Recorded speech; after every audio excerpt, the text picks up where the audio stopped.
마켓나우 2부 시작하겠습니다. 시청자 여러분 안녕하세요. 이지혜입니다. 자, 오늘 목요일 시장 분위기 괜찮습니다. 큼지막한 세 가지 호재가 시장을 받쳐주고 있네요. 첫 번째는 SK 하이닉스의 주주 환원 정책. 공시가 나오면서 내용을 확인하면서 시장, 반도체 투심이 살아나고 있는 흐름들이 나타나고 있는 거고요. 두 번째는 국제금리인데 그동안 시장을 좀 짓눌렀던 굉장히 불안한 요소였는데 미국 재무부 쪽에서 다시금 국채 매입을 좀 직접 가져가겠다 이렇게 얘기가 나오면서 바이백 얘기거든요. 그러면서 국채금리 상승에 대한 발작을 진정시켰다라는 이슈가 하나 있습니다. 그리고 세 번째는 이후 머니코드에서 조금 더 자세하게 다뤄드릴 예정인데요. 이 암 백신이 임상 연구를 했었는데 그런 부분이 좀 효과가 있었다라는 가능성이 나타나면서 긍정적인 매기가 우리 시장에도 좀 확산되고 있는 흐름들 점쳐지고 있습니다. 첫 번째 굉장히 중요한 이슈는 SK 하이닉스라고 할 수가 있겠는데요. 반도체 투심을 살릴 중요한 공시가 나왔는데 오늘 유진투자증권 손인준 연구원을 연결해서 앞으로 반도체 전략까지 투자 전략에 대한 이슈 점검을 해드리도록 하겠습니다. 연결해 보도록 하겠습니다. 연구원님 반갑습니다. 예, 안녕하세요. 네, 어제 장 마감 이후에 SK하이닉스에서 그래도 반가운 주주 환원에 대한 공시를 냈습니다. 전반적인 사항 어떻게 확인하셨는지 궁금한데요. 전해주시죠.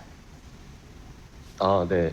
일단은 그 주주 환원 전체 조기 환원 규모 자체는 40조 원 수준이었어서 기대했던 수준으로 나왔는데 생각보다 빠른 타이밍에 나왔던 게 좀 주요했던 것 같고요. 그리고 공시 내용에서 앞으로 25에서 27년에 FCF 50% 이내였던 문구를 이상으로 바꾼 게 앞으로 주주 환원을 좀 더 이제 공격적으로 할 수 있다는 확실한 의지를 보일 수 있었던 것 같습니다. 그리고 3분기 실적 발표하는 10월 말에 새로운 또 추가 주주 환원 발표를 하겠다고 밝힌 바 있기 때문에 계속해서 좀 대규모 주주 환원에 대한 기대감이 살아있을 수 있는 그런 환경이라고 보고 있습니다. 네, 그런 호재를 받아서 오늘 SK 하이닉스가 현재 시장에서 10% 정도 넘게 상승하고 있는데 앞으로 주가 정상화 과정 차근차근 잘 밟아나갈 수 있을지 궁금합니다. 어떻게 보십니까? 네, 일단은 주주 환원 그 자체가 계속해서 주가의 V자 반등을 만들 수는 없다고 생각을 하고요. 보다 중요한 거는 이제 메모리 업황의 장기 지속성에 대한 시장 신뢰라고 생각을 합니다. 그래서 저는 이제 업황은 변한 게 없고 실제로 시장에서 기대하는 것보다 훨씬 더 길게 이 사이클이 유지될 거라고 보고 있기 때문에 점진적으로 이런 주주 환원을 통해서 회사의 어떤 의지를 보여주는 게 중요하다고 생각을 하고요. 이 V자 반등은 아니더라도 점진적으로 지속적인 주가 상승세를 보임으로써 결국에는 전고 이상의 레벨로 도달할 거라고 보고 있습니다. 네, 이를 바탕으로 삼성전자, SK하이닉스 비롯한 반도체 투심을 끌어올리는 재료가 될 수 있을지 궁금한데 앞으로 반도체 투자 전략의 방향성 점검 좀 부탁드릴게요. 일단은 삼성전자 하이닉스는 장기적으로 보면은 지금 굉장히 매력적인 진입 타이밍이 됐다고 생각을 하고요. 양사 모두 레버리지 없이 이제 본주로서 장기적인 관점에서 대응을 한다면은 향후 한 3개 분기 내에 이제 뭐 전고 도달을 타겟하고 굉장히 좋은 수익률을 볼 수 있는 투자 대상이 됐다고 보고 있습니다. 그래서 그런 부분에서 이제 좀 더 장기적 관점에서의 투자 관점을 유지하고 있습니다. 네, SK하이닉스 어제 주주 환원 정책 발표가 됐고 오늘 그 호재를 의미 삼아서 시장이 상승 반전하고 있습니다. 그리고 다음 주주 환원 정책에 대한 내용은 10월 말쯤에 확인이 가능하다는 그런 점검 잘 해주셨고요. 앞으로도 좋은 인사이트 부탁드립니다. 잘 들었습니다. 네, 감사합니다. 네, 유진투자증권의 손인준 반도체 섹터 담당하시는 연구원의 분석 좀 들어봤습니다. 현재 시간 10시 4분 정도 지나고 있는데요. 시황 상황 듣고 나서 머니코드 이어가겠습니다. 한혜정 캐스터 전해주세요. 네, 오늘 양시장 어제와는 상반된 분위기가 연출되고 있습니다. 반도체 그리고 일부 바이오 종목들이 돋보이고 있는데 현재 구간 어떤 흐름 보이고 있을지 히트맵 통해 조금 더 자세히 살펴보겠습니다. 코스피 시장 대부분의 종목들이 빨갛게 포착이 되고 있습니다. 특히나 반도체 투톱이 오늘 강하게 반등에 나서고 있는데요. 삼성전자가 7% 강세, SK하이닉스 오늘 정말 뜨겁습니다. 11% 넘게 올라주고 있습니다. 어제 이 두 종목 모두 호재가 있었죠. 삼성전자는 파운드리 가격을 15%가량 올렸다라고 밝혔고요. SK하이닉스는 무려 40조 원 규모의 자사주 소각 소식을 전했습니다. 국내에서 역대 최대 규모라고 하는데 이 두 종목의 호재가 주가에도 강하게 좀 긍정적으로 작용이 되고 있습니다. 두 종목 시세 크게 분출하고 있는데 좀 지분가치 부각받는 SK스퀘어와 삼성물산까지 오늘 강하게 좀 반등에 나서고 있습니다. 여기에다가 어제 발목을 잡았던 게 미국의 장기 국채금리 가격이었죠. 그런데 이 부분도 조금 해소가 됐습니다. 간밤 미국 재무부가 바이백 규모를 2배가량 높이겠다라고 이야기를 하면서 장기 국채금리 가격이 조금 하락을 했고요. 여기에다가 귀금속 가격이 급등을 했는데 우리 시장에서는 고려 아이오닉 수혜를 받아가면서 두 자릿수 상승폭 키워내고 있습니다. 여기에다가 오늘 LG전자도 1.7% 강세고요. 네이버까지 6% 넘게 오르면서 IT 서비스 쪽도 견조한 흐름 보이고 있습니다. 여기에다가 오늘 LG 에너지솔루션과 삼성 SDI 같은 2차 전지 종목들도 분위기가 상당히 좋습니다. LG 에너지솔루션 같은 경우에는 지금 미국 시장에서 생산 거점을 점점 더 늘리고 있다라는 소식이 보도가 됐고요. 다만 오늘 섹터 내에서는 삼성 SDI가 5%로 더 크게 시세를 분출하고 있습니다. 지금 반도체 투톱은 크게 시세를 분출하고 있지만 MLCC 기판 쪽은 다소 아쉬운 흐름을 보이고 있습니다. LG 이노텍은 지금 보합권 진행하고 있고요. 그래도 삼성전기가 시간이 지날수록 점점 더 상승 탄력 크게 받아가고 있습니다. 지금 2%까지 올라온 모습 연출이 되고 있습니다. 오늘 코스피 시장에서도 바이오 종목들이 상당히 강합니다. 셀트리온이 2% 강세 붙어가고 있고 반도체 바이오 종목들에서는 대부분의 종목들이 빨갛게 포착이 되고 있습니다. 이어서 코스닥 상황도 함께 살펴보시죠. 코스닥 시장에서도 대부분의 종목들이 빨갛게 타오르고 있습니다. 특히나 이 제약바이오 종목들을 상당히 주목을 해보셔야겠는데요. 오늘 바이오 종목들이 좀 주인공이 되고 있습니다. 특히나 시총 1위 기업인 알테오젠이 무려 10% 가까이 올라주고 있는데 간밤 미국 시장에서 모더나와 그리고 머크가 손을 잡고 개발한 암 백신 치료제가 임상 3상에서 긍정적인 결과를 얻었습니다. 관련해서 이 알테오젠이 머크와 관련돼 있기 때문에 그 수혜를 강하게 받아나가고 있고요. 이 밖에 제약바이오 종목들 대부분의 종목들이 빨갛게 포착이 되고 있습니다. 삼천당제약이 2.2% 오름세, ABL바이오도 2.5% 강세 붙어가고 있고요. 리가캠바이오도 오늘 빨간불 켜내면서 제약바이오 단 대부분 분위기가 상당히 좋습니다. 여기에다가 이 반도체 투탑과 함께 반도체 장비 단에도 훈풍이 불어들고 있습니다. 리노공업이 0.7% 빨간불 켜내고 있고요. 주성 엔지니어링이 3% 강세, 원익 IPS도 1.5% 오름세 보이고 있습니다. 다만 지수 대비해서 로봇주들은 다소 아쉬운 흐름을 보이고 있습니다.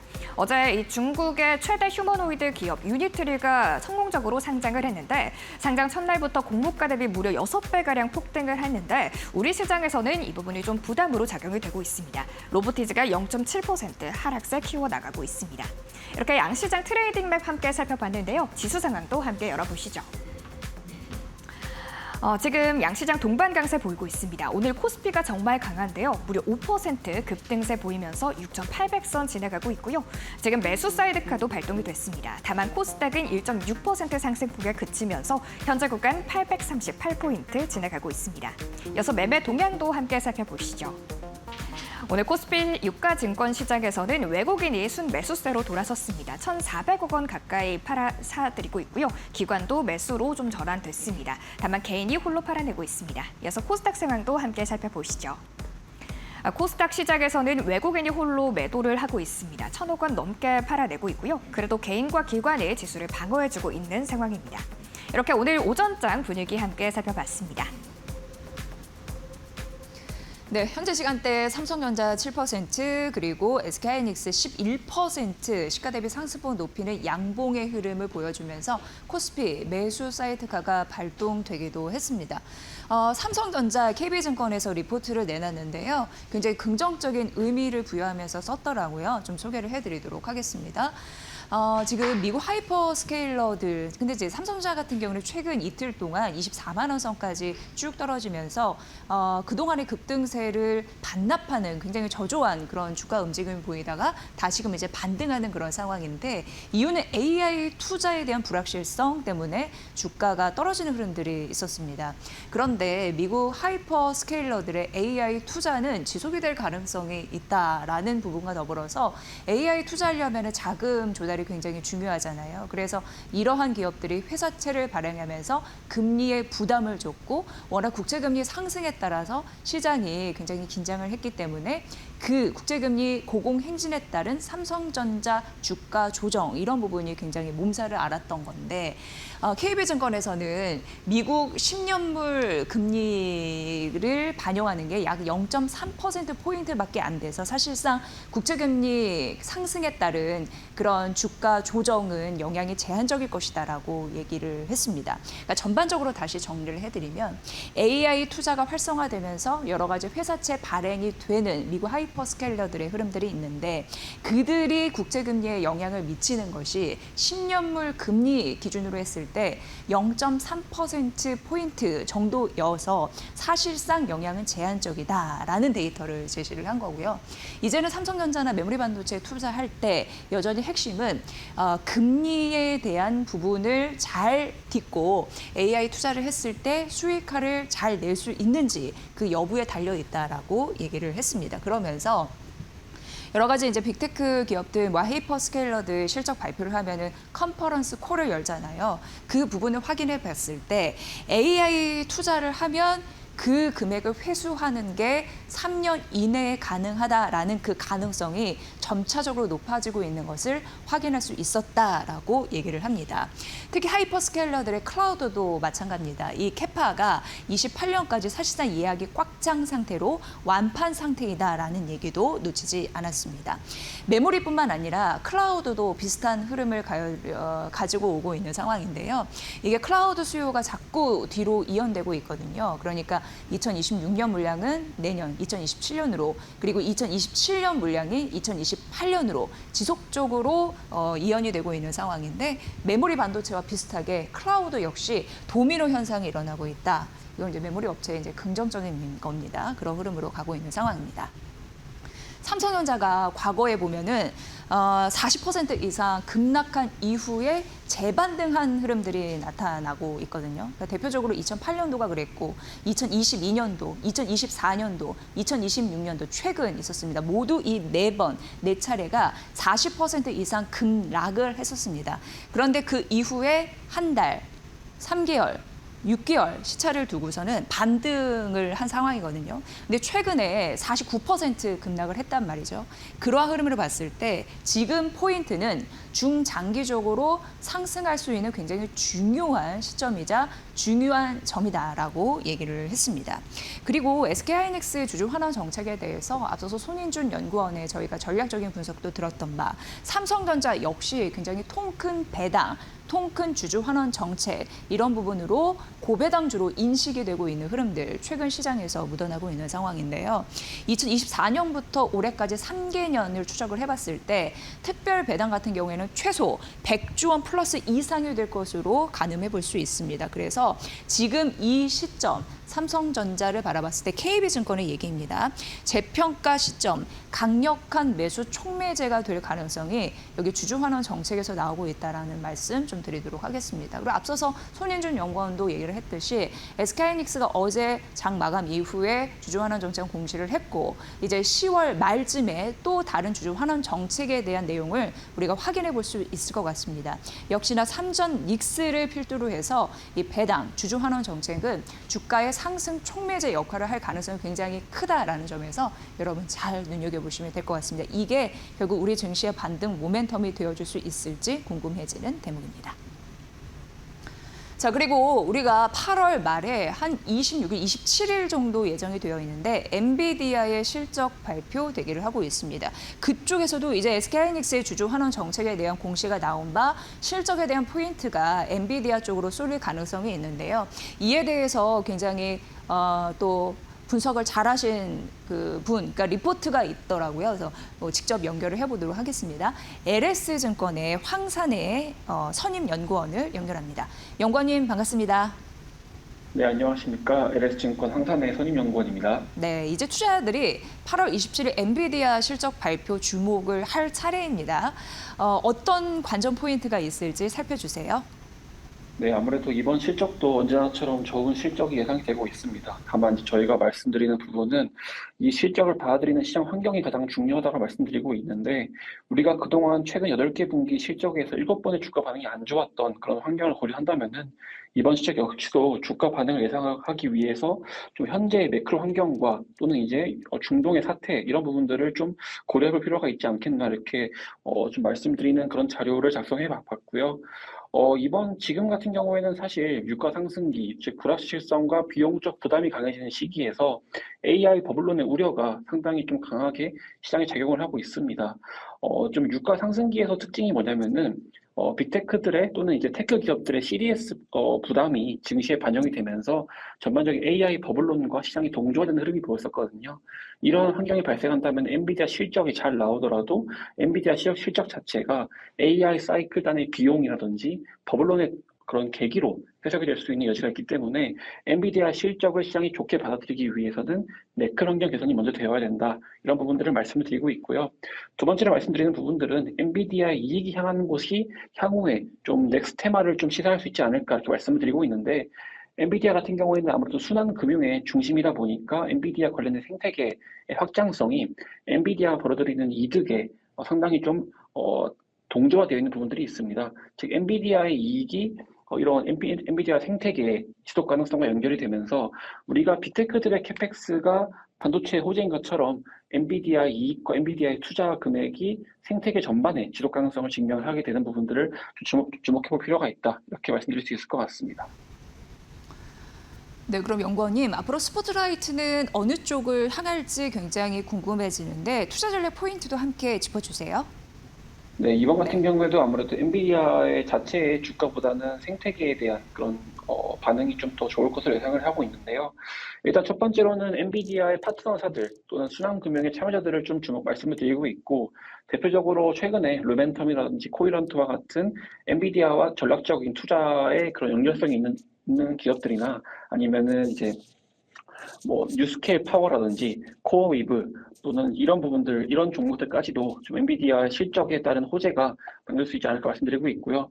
국내 같은 경우에는 상당히 좀 넓은 범위의 그런 반응이 나오고 있는데, 특히나 올해 들어서 단연 엔비디아의 실적이 반도체에만 국한되는 것이 아니라 건설, 전력기기 또는 이제 LG그룹과 두산그룹과 같은 공조의 솔루션, 에너지의 솔루션 이런 부분들로 연결이 되기 때문에 전반적인 AI 관련 밸류체인의 확장성과 상당히 연관성이 있다고 말씀드리고 있고, 엔비디아의 실적을 엔비디아에만 보는 것이 아니라 이렇게 AI 생태계의 확장으로서 좀 해석할 필요가 있고, 이 단에서의 투자 아이디어를 좀 주목해 보시는 게 좋지 않을까 이렇게 말씀드리고 있습니다.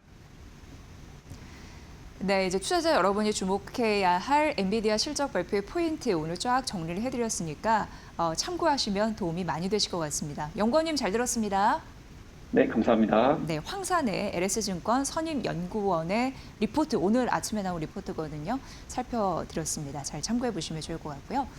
오늘 시장 전반적으로 제약바이오주가 또 뛰고 있는 상황 나타나고 있는데 바로 이 이슈 때문입니다. 아마 아시는 분들도 아시겠지만 다시 한번 정리를 해드리면 머크와 모더나사가 공동 개발하는 그런 백신 임상 결과가 있었습니다. 그런데 흑생종이라고 해서 이제 피부암 쪽인데 개인 맞춤형 mRNA라고 해서 이건 어떻게 보면 유전자 정보 메신저 이렇게 생각하시면 되는데요. 그 백신을 대규모로 이제 임상을 했는데 여기서 좋은 결과를 도출해낼 수가 있었습니다. 이게 의미 있는 굉장히 상징적인 부분이 되면서 오늘 관련주, 제약바이오 관련주가 동반해서 오르는 흐름들이 나타나는 거고요.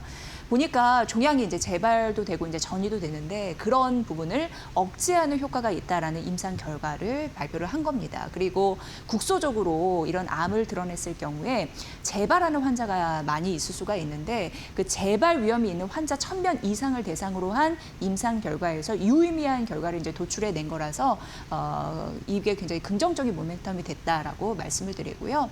중요한 거 이 개인 맞춤형 mRNA 요 임상 결과에 있어서 있어서 혼자 이렇게 한 것이 아니라 병용요법을 썼습니다. 그게 뭐냐면 면역 항암제인 키투루다를 함께 써서 그렇게 진행을 했거든요. 근데 그게 또 성과가 있었다라는 데 긍정적인 부분이고요. 다만 이게 이제 어떠한 부작용은 없었고, 다만 이제 전체 생존율 데이터 이런 부분을 봤을 때는 추가적으로 결과 도출은 좀 필요한 상황이라서 지켜는 보셔야 되는데, 그래도 굉장히 의미가 있는 게 어떻게 보면 이제 유전자 같은 거, 메신저 이런 부분을 이제 활용한 mRNA, 암 백신 이런 부분이 이전에는 실험 단계에 거쳤다면 이게 실제 치료 옵션으로 가능성이 커진 거잖아요. 그래서 굉장히 상징적인 의미가 있다라는 부분이었고요. 그리고 이제 기업에서는 약간 고민이 있었습니다. 이게 병용요법으로 키투루다와 함께 사용을 했다. 그래서 그 과정을 거쳤다라는 말씀을 드렸는데, 사실 이 키투루다가 면역 항암제잖아요. 근데 기간이 얼마 안 남았습니다. 어떤 기간이냐면 특허 만료. 그러니까 2028년 이후면은 이 키투루다가 특허 만료가 되는 상황이었거든요. 그러니까 기업 입장에서는 그 이후에 성장 동력 이런 부분에 대해서 굉장히 고심이 깊었는데, 그런데 이번에 긍정적인 임상 결과가 도출이 되면서 하나의 성장 동력으로 이제 부각이 됐다라는 데에서 이게 전반적인 업종 측면뿐만 아니라 기업에서도 굉장히 호재다. 그래서 주가가 굉장히 급등한 흐름들이 나타났거든요. 뉴욕 시장에서 이러한 부분 이해하시면 될 것 같습니다. 폐암, 앞으로 방광염, 신장암 이렇게 적응증이 확대될 가능성도 있는 상황이고요. 이 자체적으로 파이프라인, 다변화 이런 부분에 대해서 긍정적인 앞으로도 효과가 있을지 굉장히 궁금한 상황입니다. 아직까지는 이게 승인 전 단계라서 매출이 가시화되는 단계는 아닙니다. 매출까지 잡히려면 조금 더 시간이 필요합니다.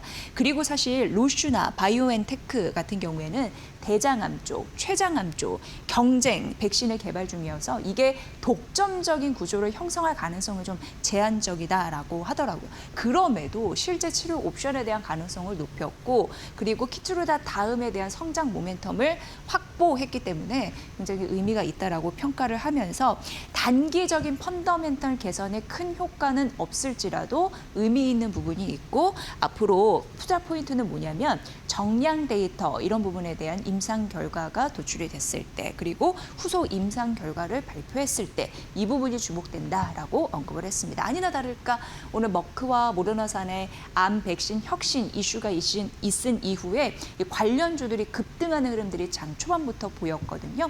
오늘 이후에 제약바이오주 투자 전략에 대해서 조금 더 자세하게 말씀드릴 텐데 이 이슈 조금 더 추가적으로 말씀드리겠습니다.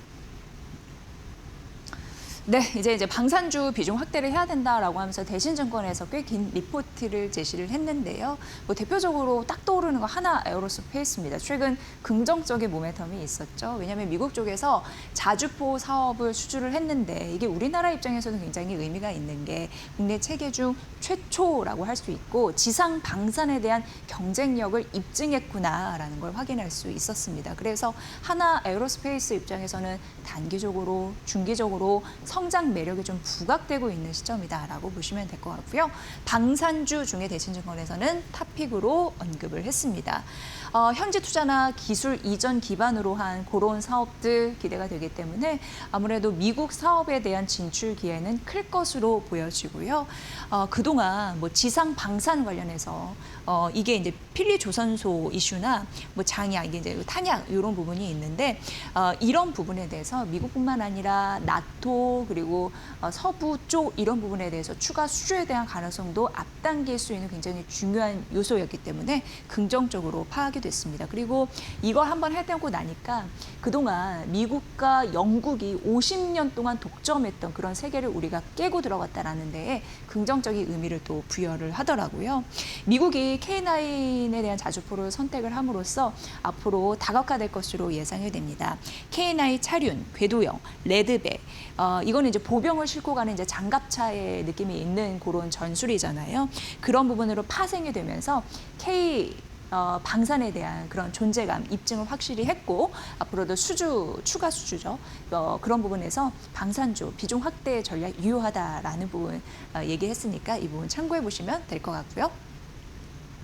다음 페이지 만나보면요. 하나 에어로스페이스에 대해서 골드만삭스에서도 긍정적인 표현을 했고 목표주가 181만 원으로 제시를 했습니다.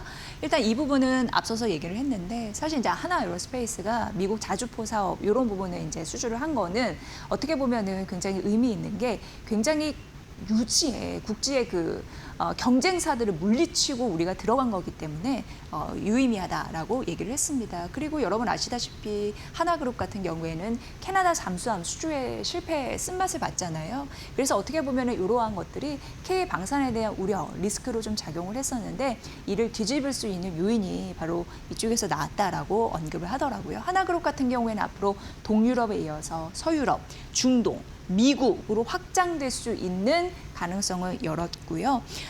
글로벌 TMA라고 해서 시장 캐파를 늘릴 가능성이 있다라는 데에서도 긍정적인 모멘텀이다라고 파악이 됐습니다.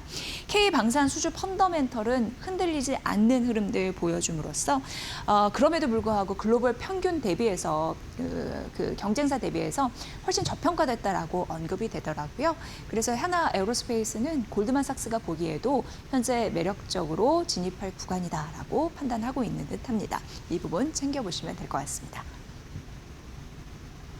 네, 화장품 굉장히 의미 있는 또 리포트가 나와서 오늘 아침에 여러분께 좀 소개를 해드리도록 하겠습니다. 하나증권의 리포트였고요. 2페이지로 좀 준비를 해봤는데 화장품이 역사적인 실적 보이면서 역사적인 순간을 투자자들에게 보이고 있다라고 언급을 하더라고요. 그래서 굉장히 많은 기업들을 정리해놨는데 제가 이렇게 쭉 정리를 하면서 보니까 정말 잘 해냈었구나. 우리가 놓치는 부분이 있었겠구나 이런 생각이 들더라고요. 일단 코스맥스 같은 경우에는 분기 매출이 5천억 원을 넘어섰고 실리콘2 같은 경우에는 분기 매출이 처음으로 4천억 원을 돌파를 했습니다. 그리고 한국콜마 같은 경우에도 분기 영업이익이 1,000억 원을 돌파를 했는데 어떻게 보면 국내 ODM사 중에서 처음 있는 일이거든요. 그래서 긍정적이라고 할 수 있겠고 코스메카 같은 경우에는 매출 2,000억 원 이상 벌어들인 것으로 확인이 됐습니다. APR도 올해 가이던스를 3조 원으로 제시를 했다라는 데에서 역사적인 실적 데이터를 보여주고 있다는 건데 3분기도 좋을 것으로 보여요. 대표적으로 제닉, 한국콜마, 코스맥스 이런 부분은 하이닉의 그 마스크팩이 떠오르는데 그런 부분으로 긍정적이고 또 수주 잔고 역시 늘고 있는 상황이라고 하고요. 펌텍 코리아 같은 경우에도 캐파가 너무 이제 부족하다 보니까 물량이 2월이 되고 있대요. 그러니까 실적 계속 불어날 수 있는 여유감이 있다라는 점 말씀드리고요. 올해 전반적으로 봤을 때 화장품 수출은 늘어나고 있는데 1년 사이에 33% 증가를 하고 있는 모습으로 뚜렷한 모습이 상저하고라고 합니다. 그러니까 하반기 조금 더 좋은 성과를 낼 가능성이 있는 상황이고요. 데이터를 보니까 연간으로 수출이 막 증가하고 있는데 16년도 이 부분과 연간 수출 전망으로 봤을 때 16년도 데이터와 좀 비슷하게 맞물려가고 있다라고 합니다. 긍정적인 부분이 확실히 하반기에 붙어 있는 모양입니다. 그러니까 화장품 역사적인 순간 데이터로 확증을 해 나가고 있으니까 이 부분 포트폴리오에 화장품주가 있는지 잘 살펴보시면 좋을 것 같고요. 그럼 화장품 투자 전략은 어떤 순서로 하면 될까에 대한 포인트 알려드리면 브랜드보다는 ODM, 용기, 무역 벤더 이쪽 쪽이 좋다라고 결론이 나더라고요. 하나증권에서는 탑픽은 코스맥스와 실리콘2를 얘기를 했고요. 또 한국콜마와 코스맥스 같은 경우에는 글로벌 럭셔리 기업의 여러 가지 이제 신제품을 출시하고 있는데 그런 성과들이 잘 맞아 떨어진다면 ODM 기업에 대한 재평가가 있을 가능성이 굉장히 크다라고 언급이 됐습니다.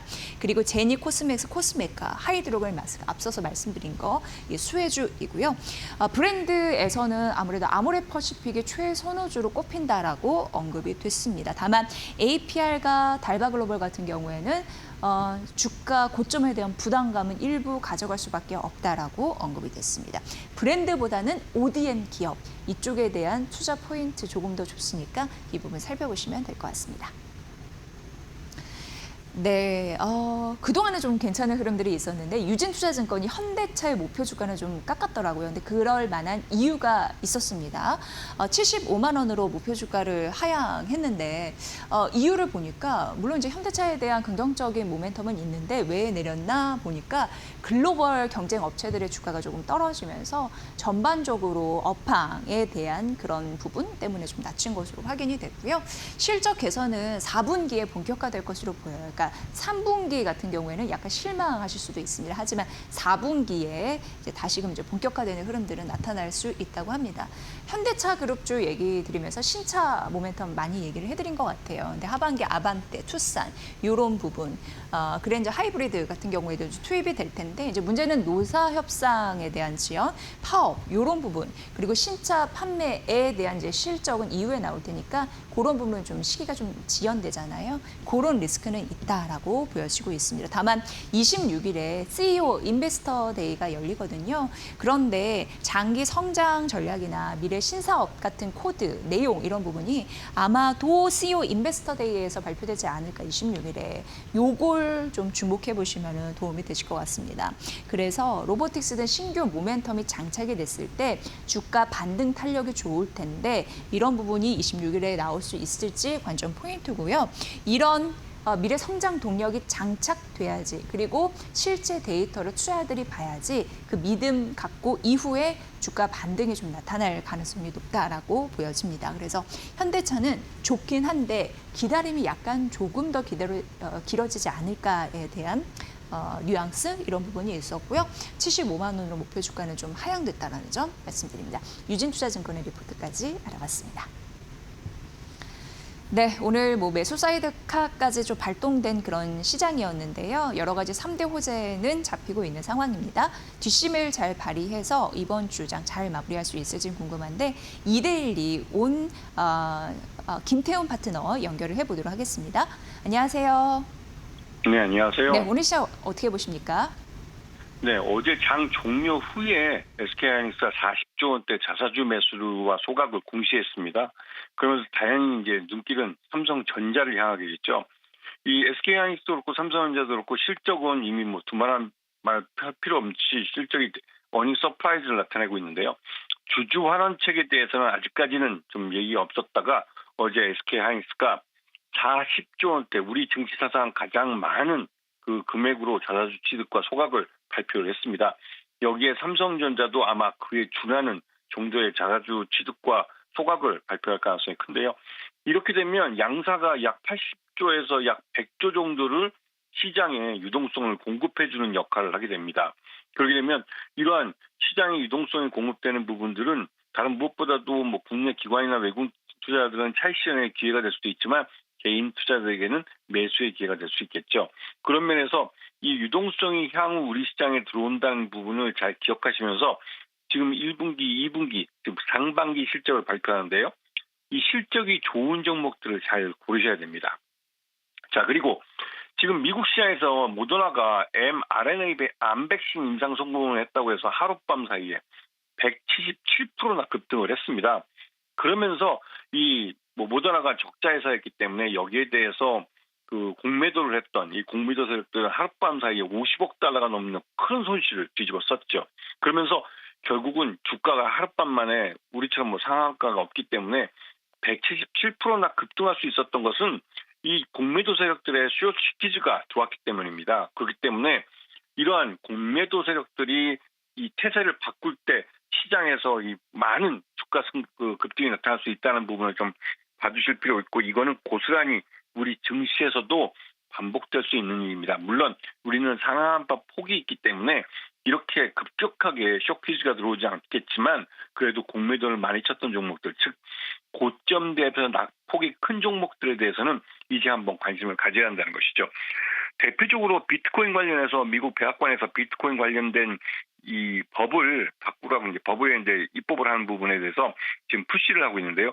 이게 고스란히 우리 증시에도 영향을 미칩니다. 디지털 자산 관련법이나 이 원화 스테이블 코인 관련주들, 그리고 STO 관련주들 이런 종목들의 매수가 유입되고 있고 또 증권주들도 국내 디지털 자산법 2단계 입법에 대해서 수혜를 봅니다. 뭐 미래에셋 대표적으로 뭐 이런 그 가상자산 거래소를 인수하기도 했고요. 그러면서 우리나라 증권사들은 여기에 대한 대비를 하고 있죠. 그렇기 때문에 지금 시장에서는 유동성이 들어와서 어디로 갈지, 그리고 가장 대표적인 종목들은 그건 좀 실적이 좋은 종목들이죠. 그 실적이 좋은 종목들을 지금 미리 선점을 하셔야 됩니다. 예전부터 말씀드렸지만 조방원, 이 조선과 방산, 원전 이쪽은 항상 실적들이 좋기 때문에 이 종목들이 지금 현재 주가 별볼이 없다 할지라도 이 종목들 중에서 싸게 살 수 있는 실적이 좋은 종목들을 골라보시는 것도 향후 수익률 면에서는 연말을 생각했을 때 괜찮은 그 선택이라고 할 수가 있습니다. 지금은 실적이 가장 중심에서 매수를 선택하는 기준이 돼야 할 타이밍입니다. 네, 그럼 파트너님 오늘 관심주는 어떤 종목으로 해야 될지 궁금한데 관심 있는 종목이 있으실까요? 네. 네. 지금 보시게 되면 미래에셋 같은 경우 분기 순이익이 1조 이상 나오는데도 불구하고 주가는 좀 지지부진한 면을 보입니다. 이게 미래에셋에 대해서는 경영권 승계에 대한 불확실성이 있기 때문에 그 부분이 결국은 주가를 발목을 잡고 있는 면이죠. 하지만 아까도 말씀드렸지만 디지털 자산법 2단계 입법이 진행될 경우에는 미래에셋증권이 이미 가상자산 거래소를 인수하기도 했고 하면서 여기에 대한 대비를 했기 때문에 그에 대한 부분이 성장성에 대한 플러스 알파 요인으로 작용하면서 미래에셋증권은 결국은 실적과 성장성으로 주가가 재평가받게 될 겁니다. 물론 경영권 승계에 대한 부분이 불확실성은 여전히 발목을 잡겠지만 그럼에도 불구하고 미래에셋증권의 실적이 워낙 좋기 때문에 이 종목은 일단 내 포트폴리오의 몇 프로에도 편입을 해둬야 될 그런 종목입니다. 네, 오늘 전략 잘 들었습니다. 고맙습니다. 네, 고맙습니다. 네, 김태훈 이데일리 온 파트너의 전략이었습니다. 자, 목요일 시장입니다. 조금 더 몸을 가볍게 하고 출발할 수 있을지 앞으로 전략 이어지는 전략에서 말씀드릴 거고요. 또 제약바이오 투자 전략도 저희 대기하고 있으니까 많은 관심 부탁드립니다.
미국 연방준비제도가 기준금리를 동결했으나 내부에서는 0.25%포인트 추가 인상 의견이 쏟아져 시장의 경계감을 자극했다. 공개된 7월 FOMC 의사록에서 지역 연은 총재 3명은 동결에 공식 반대하며 즉각적인 금리 인상을 강력히 주장했다. 다수 참석자는 끈질긴 인플레이션과 중동발 유가 상승을 통화정책의 핵심 위험 요인으로 지목했다. 여기에 인공지능 투자 확대가 총수요를 끌어올려 단기 물가를 다시 밀어올릴 수 있다고 경고했다. 연준 실무진은 인플레이션이 목표치 2%에 도달하는 시점을 2028년으로 예상하며 긴축의 장기화를 전망했다. 결국 향후 금리 경로는 에너지 가격과 노동시장 지표 흐름에 따라 언제든 추가 인상으로 돌아설 가능성을 열어뒀다고 평가했다.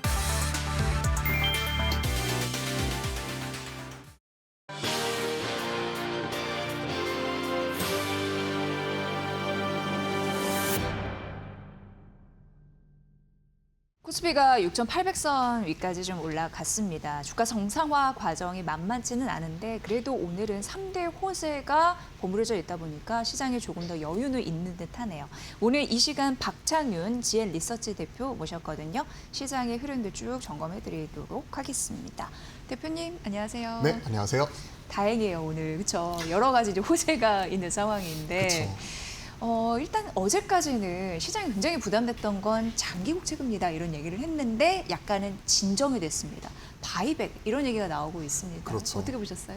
예. 일단 뭐 한시적이긴 하지만 미 정부에서 그래도 미 국채 금리의 장기적인 상승 이런 부분을 좌시하지 않겠다 시장에 강력한 시그널을 주면서 미 국채 금리가 좀 안정이 되었다는 측면은 상당히 긍정적인 포인트라고 볼 수가 있을 것 같습니다.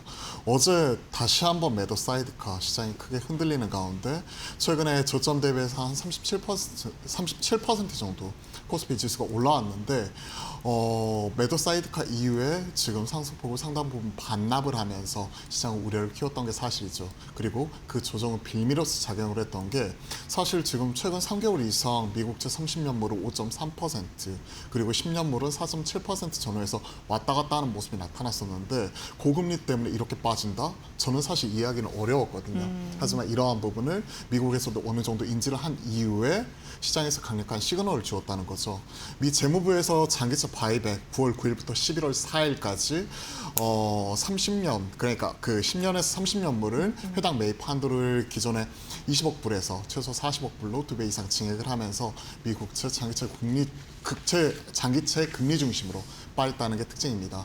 30년물이 5.33까지 올라갔었거든요. 근데 어젯밤에 이게 5.18까지 빠졌고요. 그리고 10년물 금리가 한 4.7에서 지금 4.63까지 다시 한번 밀리는 모습이 나타났기 때문에 시장은 다시 한번 이런 성장주 중심으로 좀 뭐랄까 회복을 받을 수 있는 테크 중심으로 힘을 받을 수 있는 이런 상황이 다시 한번 나타난 것 같습니다. 네.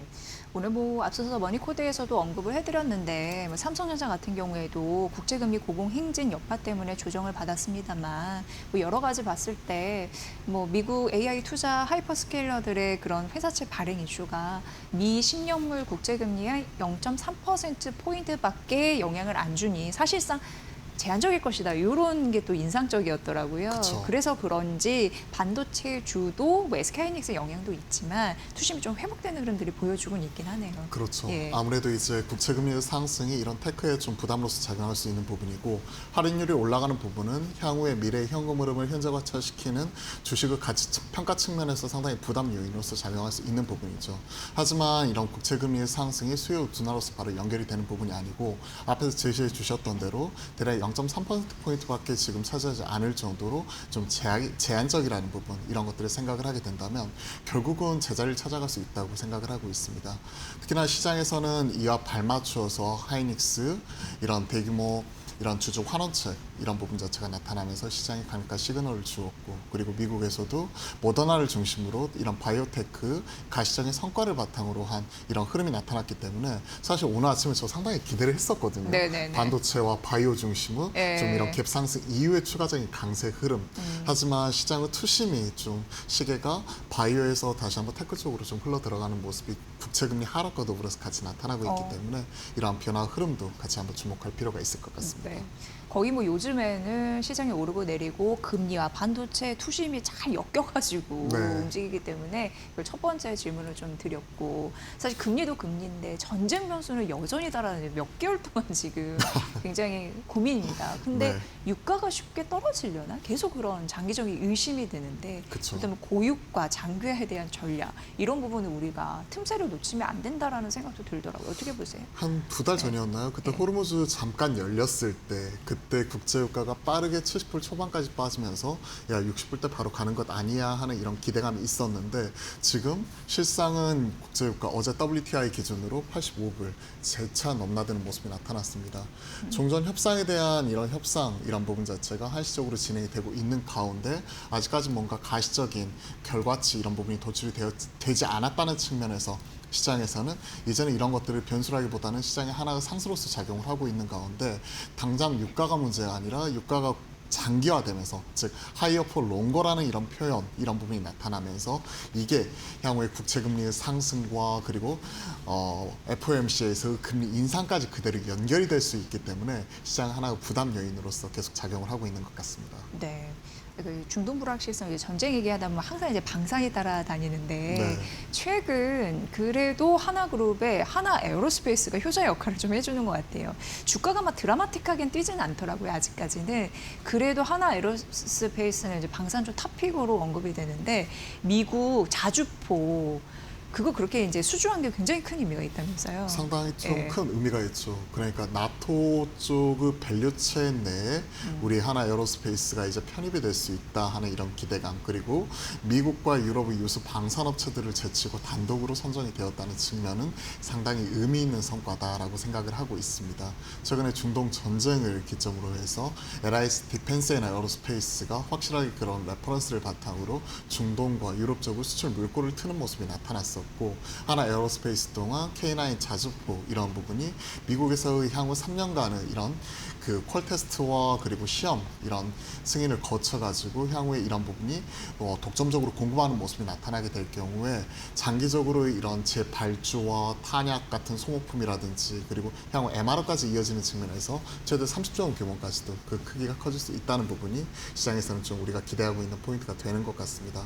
사실 시장이 어느 정도 반등 이후에 최근에는 이제 박스피, 종목장 얘기를 하고 네, 있잖아요. 네. 그러한 가운데 우리가 좀 눈여겨봐야 될 포인트는 이렇게 하나 에어로스페이스처럼 장기적인 성장에 대한 그로스를 활짝 열어주는 측면, 그러면서 리레이팅 받는 이런 부분도 있지만 확실하게 실적과 숫자가 뒷받침되는 쪽으로서 숫자에 따른 종목별, 종목장 뭐 이런 부분이 나타날 수가 있거든요. 그러한 측면에서 놓고 본다면 방산주는 반도체와 더불어서 함께 갈 수 있는 중요한 또 대안이 될 수 있는 측면에서는 우리가 확실히 주목을 해봐야 되겠죠.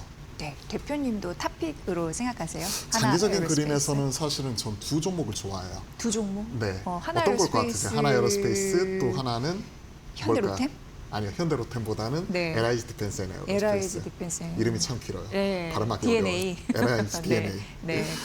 이 두 종목을 좋아합니다. 그래서 뒤에서 좀 더 말씀을 드리겠지만 네. LIG DNA 같은 경우가 확실하게 이제 중동에 대한 수출 물꼬와 유럽 향 수출이 올 하반기에 가시화될 수 있는 부분, 그리고 하나 에어로스페이스 같은 경우에는 K9 자주포뿐만이 아니라 이런 유도 무기, 전략 무기 수출을 할 때 LIG 디펜스 앤 에어로스페이스와 같이 들어갈 수 있는 부분이기 때문에 K2 전차 쪽에 있는 좀 지상 전략 물자를 하고 있는 현대로템과는 약간은 비슷한 듯하면서도 좀 다른 결을 가지고 네네. 있는 측면에서 주목할 수 있을 것 같습니다. 네. 그러니까 박정현 대표님은 방산주 탑픽 2를 하나 에어로스페이스와 LIG 디펜스 앤 에어로스페이스로 어렵죠. 예, 두 개가 여기 비슷한 부분에 있네요. 네. 이름이 그렇게 좀 기억을 해보시면 될 것 같고요. 최근 뭐 AI 투자 시대에 우리가 이제 부침을 많이 겪고는 있지만 AI 투자 뭐 3년 안에 회수 가능하다 뭐 이런 얘기도 나오고 있는데, 그 얘기인즉슨 실제 투자자들은 수익, 그러니까 투자한 만큼 수익을 내는 종목을 믿음을 주겠다라는 얘기가 좀 다르진 않잖아요. 그런 의미에서 실적 굉장히 중요하게 또 부각이 되고 있는데, 최근 실적 시즌을 이렇게 보면서 실적 앞으로도 더 좋아질 수 있는 업종과 종목 안에 답이 있다라는 생각 너무 또 강하게 하게 됐습니다. 네. 그런 투자 포인트로 좀 전략 언급해 주신다면. 이번에 2분기 실적을 보면서 다시 한번 느낀 건 숫자에 대한 민감도가 정말 커졌구나. 지난주에 우리가 LIG 디펜스 앤 에어로스페이스 같은 경우가 실적을 추정치 한 6% 약간 미달했다고 해가지고 급락 나오는 모습. 그리고 화장품 쪽에서는 코스맥스나 한국콜마나 코스메카 코리아 같은 OEM 중심으로 급등이 나오는 가운데, 같은 섹터 안에서도 달바 글로벌은 15% 비트했음에도 불구하고 급락이 나오는 등 숫자에 대해서 이제는 스트릿 컨센을 못 맞추는 종목들을 좀 민감도가 커졌구나 하는 것 자체를 다시 한번 느낄 수 있었거든요. 미국에서도 이런 하이퍼스케일러들 중심으로 특히 클라우드 사업을 영위를 하고 있는 마이크로소프트나 알파벳, 메타 등 관련된 이런 주요 종목들 같은 경우에는 실제 투자하는 부분이 숫자로서 들어오는 것 자체를 그대로 증명을 했죠. 그러면서 다시 한번 우리나라 반도체에 힘을 실어주었고, 이게 8월 달 들어서 시장이 저점 대비 37% 올라오게 되는 하나의 중요한 발판이 되었습니다. 이번에 10일 단위로 발표되는 수출 데이터에서도 사실 반도체 빼놓고 얘기할 수는 없는 부분이겠죠. 네네. 하지만 이미 시청하고 계시는 많은 투자자분들은 반도체 그리고 AI 시장은 주도 트렌드잖아, 이미 갖고 있어. 그 외에 다른 뭘 살 수 있을까? 그에 따른 고민이 깊어질 수밖에 없어요. 근데 2분기 실적을 보면서 제가 느꼈던 건 시장에 반도체와 AI만 있는 건 아니구나. 그 안에서 우리가 음식료와 화장품 대표적인 종목을 살 수 있겠구나 하는 것 자체를 느꼈거든요. 그 안에서 대표적인 첫 번째는 삼양식품이라고 생각을 합니다. 삼양식품. 네. 예. 삼양식품 같은 경우에는 지난 1년 동안 가격 및 기간 조정이 계속 진행 중에 있어요. 그러면서 그래, 증설하는 것들, 밀양 2공장 그리고 중국 증설하는 거 이미 다 반영된 것 아니야? 그리고 미국, 유럽 수출 잘 되는 거 누가 몰라? 근데 플러스 알파가 뭐야라고 시장에서는 계속 의구심을 던지면서 가격은 1년 가까이 횡보하는 모습이 나타났습니다. 그럼에도 불구하고 지금은 다시 볼 수 있을 것 같아요. 결국 숫자가 말을 해준다고 생각을 하는데요. 현 시점 삼양식품의 이번 2분기 매출 성장률, 탑라인 성장률은 40%에 달합니다. 39.2% 정도 탑라인 성장이 전년 동기 대비 나타났었고 영업 이익률 또한 대략 한 20% 중반, 초중반을 기록할 정도로 23%를 넘어가는 모습이 나타나는 가운데 자기자본 이익률, ROE가 30%가 넘어가는 음식료예요. 그럼에도 불구하고 PER은 12배에 불과합니다. 12배에서 15배 사이에서 왔다 갔다 하는 모습이 나타나는데 이건 너무 싼 거 아닌가. ROE가 30%가 넘어가고 탑라인이 40%가 넘어가고 있는 이러한 종목이 PER이 15배? 이거 너무 싼 거 아닌가 이런 생각을 지울 수가 없거든요. 참고로 농심과 비교해서 말씀을 드리면 삼양식품이 15배라고 말씀드렸는데 농심 같은 경우는 12배예요. 하지만 탑라인, 매출액이 40% 성장하고 있는 삼양식품 대비 ROE와 매출액이 각각 한 7% 정도 성장하고 있는 농심, PER이 12배에서 거래가 되는데 앵커님께 한번 질문 드려보면 PER 12배짜리 농심 사시겠어요? ROE가 7%거든요. 네. 아니면 ROE가 30% 넘어가고 있는 PER 15배짜리 삼양식품 사시겠어요? 당연히 ROE 높은 거. 자기 자본이 높은 삼양식품. 그렇죠. 이렇게 앵커님은 성장주 네. 좋아하십니다. 네. 네, 저도 동의하고요. 네. 그런 측면에서 놓고 보면 삼양식품 첫 선을 꼽히고요. 네. 마찬가지로 우리가 ROE 얘기하다 보니까 머릿속을 스치는 게 APR. 네, APR도 네. 화장품 업계에서는 독보적으로 ROE가 90%가 넘어가요. 성장주. 성장주. 근데 네. 참고로 업종 대표주인 아모레퍼시픽은 ROE가 7%. 그렇기 때문에 확연한 차이가 나죠. 근데 PER 격차는 APR 같은 경우가 PER이 20배 전후에서 움직이고 있는 반면 아모레퍼시픽은 현재 17배에서 18배. 한 PER 한 3, 4배 정도 차이 나는데 3에서 4 정도 차이 나는데 ROE가 이렇게 넘사라면 저 같으면 성장. 그렇죠. 예, 그렇게 본다면 시장에서는 당연히 AI 관련된 종목이 숫자로서 증명을 하면서 살 수 있죠. 반도체와 전력 설비 살 수 있죠. 하지만 시장이 이렇게 흔들릴 때는 뭔가 바벨 전략으로서 좀 안정적인 종목들 끌고 갈 때는 화장품과 음식료 같은 종목들도 챙겨가면서 시장에서 좀 안정적인 포트폴리오 균형 가져가는 게 좋지 않을까 그렇게 생각을 합니다. 네, 요즘에 이제 화장품주도 뭐 역대급의 뭐 실적 순간을 낳고 있다라고 네. 하니까 또 긍정적인데 그 안에서 종목을 고를 때 이익률이 엄청 늘어나고 있는 종목들 그쵸. 성장 포인트 잘 꼽으면 거기서 수익률에 대한 법칙으로 좋은 결과가 있지 않을까 이런 생각을 좀 해보게 되면서 확실히 성장주 섹터를 좋아하시는구나라는 네. 걸 느낄 수가 있었습니다. 자, 그럼 또 궁금한 게 오늘 제약바이오주가 이렇게 튀어주니까 시장이 또 이렇게 환호하고 있는 흐름들 나타나고 있는 상황이잖아요. 장 초반에 조금 더 강했고. 근데 암 백신 이쪽으로 이제 혁신이 이루어지나 봅니다. 뭐 물론 이게 매출이 가시화된 건 아니지만 그래도 상징적인 의미가 있다 이렇게 표현이 되더라고요. 어떻게 보세요? 제가 잠깐 네. 눈을 감고 있었거든요. 네. 무슨 말을 해야 할까 고민이 깊어질 수밖에 없는. 사실 오늘 시장 반응만 보면 시장의 투심이 그래 빈집 채우는 거 바스켓 채우는 거 자체는 오케이. 하지만 오늘 이에 따른 뉴스에도 불구하고 이런 기세 상승을 이어가지 못하고 대규모 차익 실현이 나왔다는 걸 보면 아직까지 끝난 이쪽 같은 경우에는 시장의 주도로서 추가적으로 상승하기에는 약간 부담스러운 것 아닌가 하는 생각을 한편에서는 했고 네. 또 다른 한편에서는 앞에서 말씀드렸던 그 이런 반도체나 AI 진영 외에 코스닥은 지금 현재 이번 상승에 좀 선봉장 역할을 했었던 게 바이오 쪽이었거든요. 네. 그러면서 국채금리 하락 이런 것들이 같이 나타나고 있기 때문에 바이오가 다시 갈 수도 있는데 이런 부분을 어떻게 해석해야 되나 잠깐 눈 감고 생각을 했었어요. 어떻게 생각하실 거예요? 좀 비겁한 변명이지만 네. 일단은 이쪽은 가지고 계신 분들은 오늘 하루 좀 지켜볼 필요가 있을 것 같습니다. 좀 빠져가지고 실망스럽다고 해서 여기서 다 팔고 떠나기에도 아쉬움이 크게 남을 수밖에 없는 상황이고 그렇다고 신규 접근하기에도 고점 대비해서 변동성 한 20% 넘게 키우는데 여기서 무조건 돌격 앞으로 하기에도 지금 손이 안 나가는 게 사실이에요. 앞에서 말씀하셨던 대로 사실 mRNA, 메신저 리보엑산의 사용처 자체는 상당히 제한적이었죠. 우리가 모더나 화이자를 통해 우리가 코로나 때의 백신으로서 사용하는 부분이 좀 한시적으로 나타났었고, 최근에 RNA 치료제 이런 부분이 유전질환 치료제, 희귀질환 치료제 쪽으로 일부 사용되는 부분에서 최근에 뭐 ADC 쪽이라든지 뭐 GLP-1 계열 이런 부분까지 확장이 되면서 올릭스나 알지노믹스, 에스티팜 이러한 종목들이 수혜주로서 부각이 되기도 했었죠. 하지만 앞에서 우리가 체크했던 대로 긍정적인 시장을 열었다는 측면에서는 우리가 확인하는 부분은 상당히 의미 있는 부분이지만 구체적인 결과로 도출하기까지는 아직까지 우리가 가을 학회에서 데이터나 이런 것들도 확인을 해야 되고, 흑색정에서는 효과가 있었지만 우리가 메이저 시장이라고 할 수 있는 뭐 폐암이나 간암이나 여타 암종까지 확산이 되는 것들, 이런 것들은 우리가 좀 더 눈여겨봐야 돼 하는 이런 시장의 의구심, 이런 것들도 같이 담겨 있는 것 같습니다.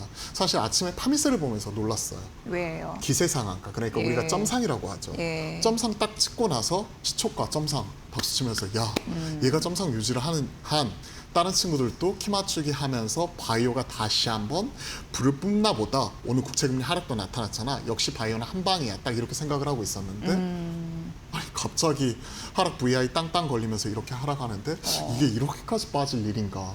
물론 이제 아직까지 뭐 구체적인 결과치 이런 것들을 도출하지 않았지만 단순 백신으로서 사용하는 거, 유전자 희귀질환 사용하는 부분에서 암까지도 완전 차원이 다른 분야잖아요. 암까지도 적응증을 확대하면서 그 가능성을 대규모 임상을 통해서 증명을 했는데 이게 이렇게까지 빠질 일인가에 대해서는 의구심이 남을 수밖에 없었어요. 그래서 결론은 사실 마음이 양가적이에요. 뭐 긍정적인 부분, 부정적인 부분 이런 것들이 좀 섞여 있는데 일단 오늘 하루는 좀 지켜봐야 된다가 지금으로서는 제 결론입니다. 그럼 대표님 입장에서 제약바이오 투자자를 할 때 오늘이 굉장히 또 중요한 분기점이 될 맞아요. 가능성이 높네요. 그렇죠. 이게 추세 상승을 하기 위해서는 던지지 않고 보유했던 끌고 아니면 가야 됐죠.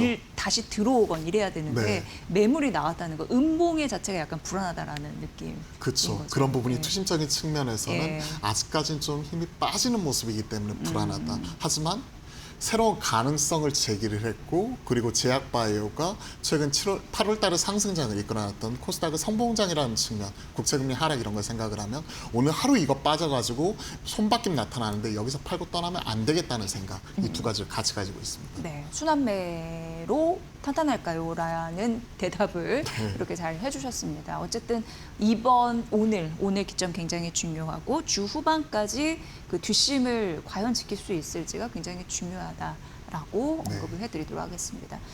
모쪼록 좀 오르기는 하는데 약간 불안한 요소도 있어서 그런 부분 잘 지켜봐야겠다는 생각이 들었습니다. 오늘 전반적인 시장의 맥 잘 짚어주셨고요. 박찬윤 GL 리서치 대표의 분석으로 함께하셨습니다. 고맙습니다.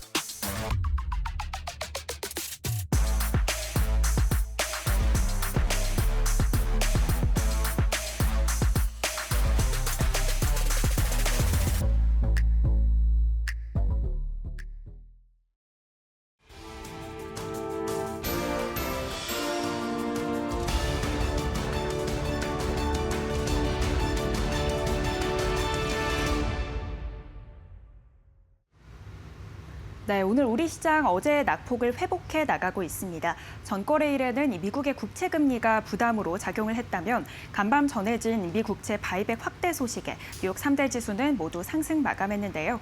여기에 간밤이 SK하이닉스가 40조 원 규모의 대규모 자사주 소식을 전하면서 우리 프리마켓에서부터 반도체 투톱 흐름 아주 긍정적이었습니다. 현재 지수는 어떻게 움직이고 있는지 바로 한번 열어보겠습니다. 먼저 코스피 지수입니다. 10시경에 매수 사이드카가 발동이 됐는데 현재도 계속해서 상승 탄력 붙어나가고 있습니다. 5.7% 상승하면서 6,800선에 거래되고 있고요. 코스닥은 오늘 제약바이오 업종들이 지수를 강하게 끌어올려주고 있습니다. 1.9% 오름세 뛰면서 840선에 거래됩니다. 이어서 수급 동향도 살펴보겠습니다. 코스피 시장에서는 외국인의 수급이 들어오고 있는데요. 간밤에 코스피 야간 선물에도 외국인 수급이 강하게 붙었습니다. 현재는 5,500억 원대 원대 현재 매수해내고 있고요. 기관은 매수로 전환 후 그 폭을 계속해서 키워가고 있습니다. 2,700억 원대 순매수 보이고 있고 다만 코스피 시장에서는 어제와 달리 개인이 1조 원 넘게 현재 매도하고 있습니다. 이어서 코스닥 매매 동향도 살펴보겠습니다.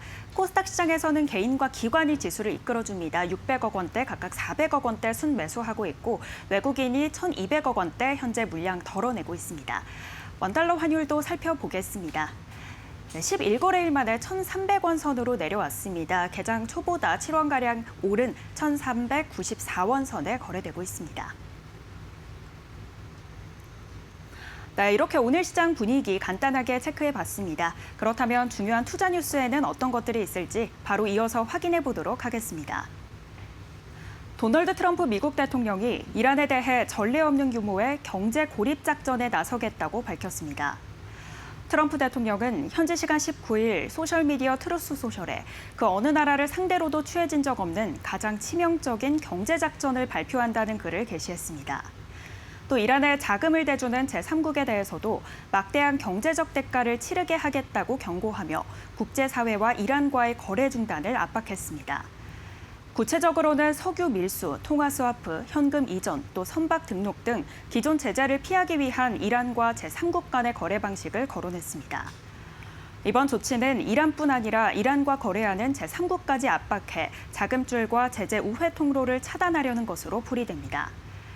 간밤 서부 텍사스산 원유는 전장보다 1.1% 오른 배럴당 85.83달러의 거래를 마쳤고 브렌트유는 배럴당 91.62달러를 기록했습니다.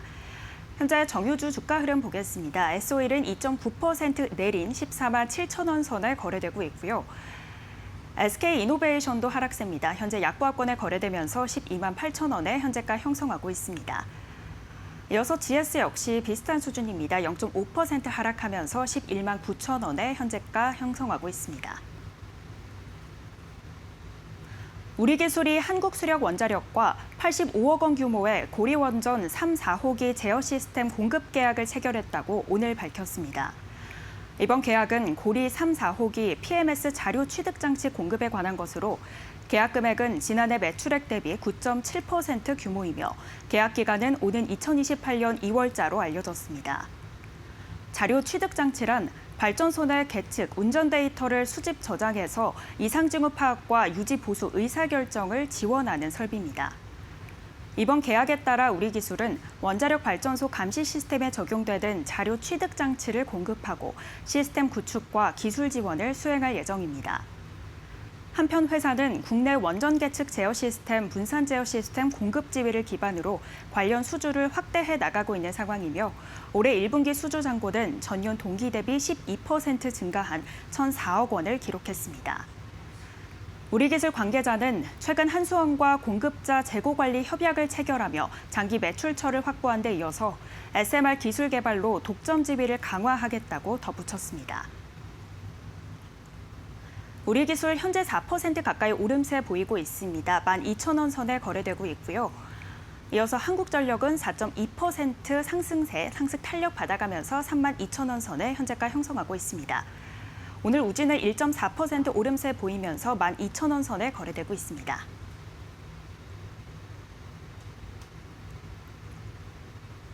의료기기 전문기업 한독이 슬립테크 기업 A슬립과 크로노트랙의 국내 유통 및 판매 계약을 체결했다고 오늘 밝혔습니다.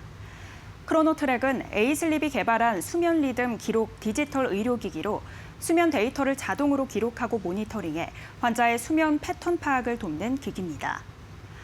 스마트폰을 침대 옆에 두기만 하면 수면 중 호흡 및 움직임 소리를 기반으로 한 AI 분석을 통해 14일간의 수면 데이터를 자동으로 기록할 수 있는데요. 한독은 별도의 웨어러블 기기나 접촉식 센서 없이 총 수면 시간과 수면 효율, 입면 시간 등 주요 지표를 객관적으로 분석해서 의료진이 환자의 상태를 보다 정확하게 평가할 수 있도록 지원한다고 설명했습니다. 또한 법정 비급여 적용이 가능해 별도 수가 신설 없이 의료 현장에서 즉시 활용할 수 있다고도 덧붙였습니다. 김미연 한독 사장은 한독은 크로노트랙을 통해 수면 기록 역량을 강화하고 불면증과 디지털 치료기기 슬립 큐어의 시너지를 바탕으로 한독 슬립 사이언스를 구현할 것이라고 전했습니다. 현재 의료기기 종목들 주가 흐름 살펴보겠습니다. 한독은 0.4% 소폭 오름세 보이면서 9,300원 선에 거래되고 있습니다. 이어서 클래시스 역시나 강보합권의 33,000원 선 지나가고 있고요. 인바디는 1.1% 소폭 빠지면서 61,700원 선에 현재가 형성하고 있습니다.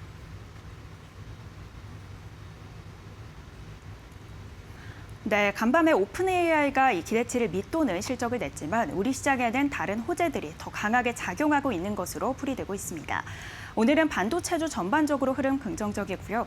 비철금속과 제약바이오, 식품, 또 IT 서비스 업종들이 주목받고 있습니다. 장 마지막까지 이 상승 탄력을 유지해 나갈 수 있을지 체크해 보셔야겠고요. 오늘도 꼼꼼한 장중 전략 저희와 끝까지 함께 하시기 바랍니다.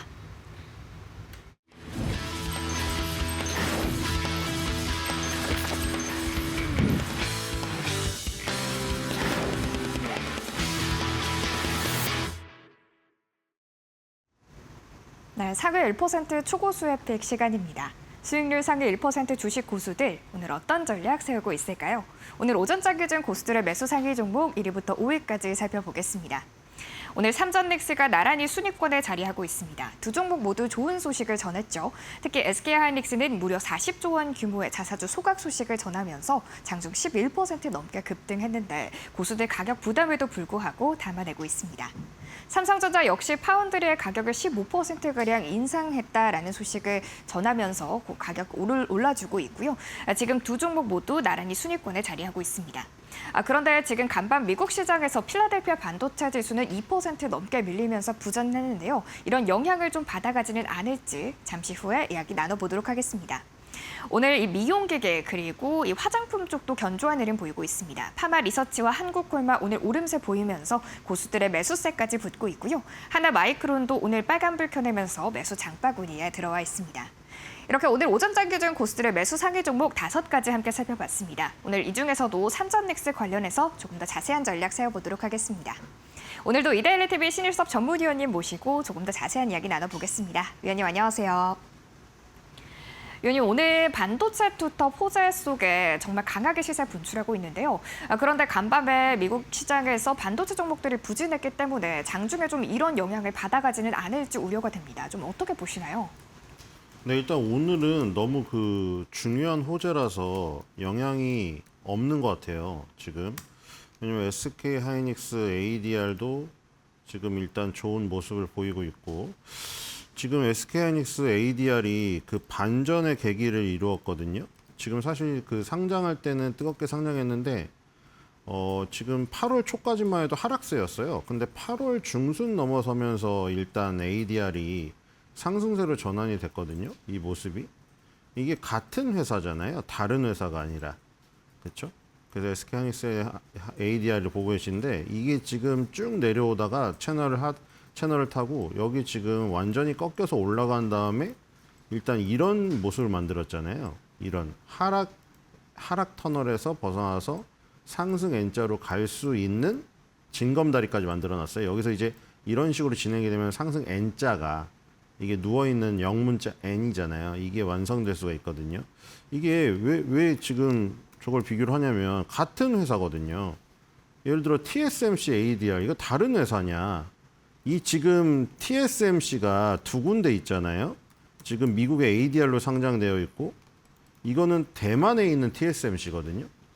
결국 조그만 차이는 있을지언정 월봉의 큰 추세는 바뀔 수가 없죠. 같은 회사거든요.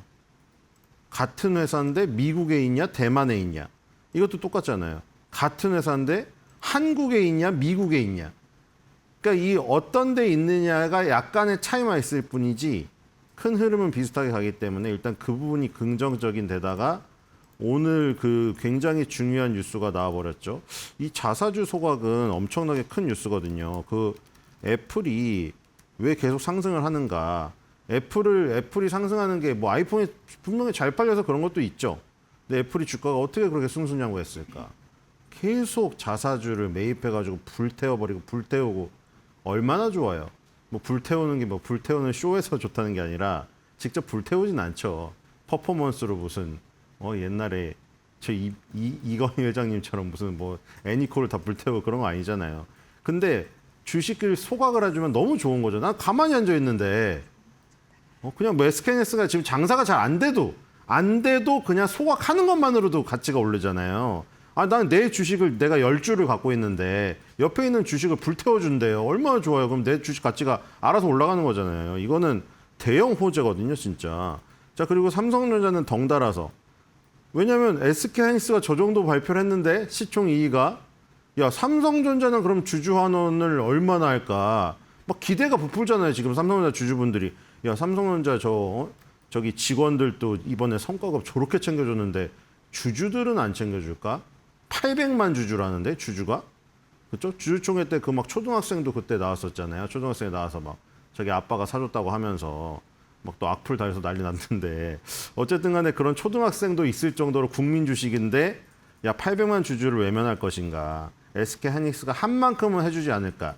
그런 기대감이 지금 굉장히 부풀고 있죠. 그리고 기술적으로도 일단 10개월 선의 지지를 지금 받고 있기 때문에 이제 윗부분으로 조금 그 반등의 여지가 조금 있잖아요. 그래서 그런 것이 겹쳐서 삼전닉스가 오늘 어저께 필라델피아 반도체 지수가 혼자 사실 외톨이로 4대 지수 중에 마이너스를 맞았고 스토리지 3사도 주가가 안 좋았고 반도체 장비주도 안 좋았는데 오늘은 일단 우리나라가 먼저 움직이는 개념으로 좋은 흐름을 가져가는 것 같습니다. 네, 지금 SK하이닉스의 자사주 소각 소식이 엄청난 호재이기 때문에 미국 시장에서 필라델피아 반도체 지수는 하락했지만 SK하이닉스 ADR이 견조한 흐름을 보인 부분에 조금 더 주목해봐야 한다. 반도체 투톱 상승 탄력을 받아나갈 것이다라고 이야기해 주셨습니다. 이어서 매도 상위 종목도 함께 살펴보도록 하겠습니다. 오늘 오전장 기준 고스트의 매도 상위 종목 1위부터 5위권 상황입니다. 일단 1순위에 한국전력이 자리를 하고 있습니다. 전장에서 52주 신저가까지 기록을 했는데 오늘 반등에 나서면서 고수들 곧바로 내던지고 있습니다. 이 밖에 오늘 제약바이오 종목들이 상당히 강합니다. 앞서 미국 시장에서 모더나가 개발했던 암 치료제가 임상 3상에 성공을 하면서 주가가 무려 177%가량 폭등을 했는데요. 우리 시장에서도 관련 종목들이 훈풍을 불어들고 있습니다. 관련해서 알테오젠과 삼성 바이오로직스가 함께 빨간불 켜내면서 매도 종목에 들어와 있습니다. 한편 오늘 2차 전지 종목들도 견조한 흐름 보이고 있습니다. 특히나 삼성 SDI는 장중에 5% 가까이 올라주면서 이 섹터 내에서도 강한 흐름 가져나가고 있는데 잠시 후에 좀 전략 세워보도록 하겠고요. 다만 SK텔레콤은 보합권에서 등락을 거듭하면서 매도 종목에 들어와 있는 모습 확인해 볼 수 있습니다. 이렇게 매도 상위 종목도 5가지 함께 살펴봤습니다. 오늘 이 중에서도 삼성 SDI 관련해서 조금 더 자세한 전략 세워보도록 하겠습니다. 위원님, 오늘 2차 전지 종목들 대부분 강한데 특히나 삼성 SDI가 5% 넘게 강하게 튀어오르고 있거든요. 특별한 이유가 있는지 지금 팔아야 되는지 궁금합니다. 특별한 이유는 그냥 그 기술적으로 지금 이제 절벽 맨 끄트머리에 발을 딱 한 발자국이 떨어졌고 한 발자국이 걸쳐 있어요. 이제 절체절명의 순간이거든요. 2차 전지도. 그래서 이제 거기서 반등이 나오는 거고 주도주로 올라가지 못하니 뭐 시장에 따라서 덩달아 상승은 하는데 시장 초과 상승은 못하고 있는 그 정도라고 보여집니다.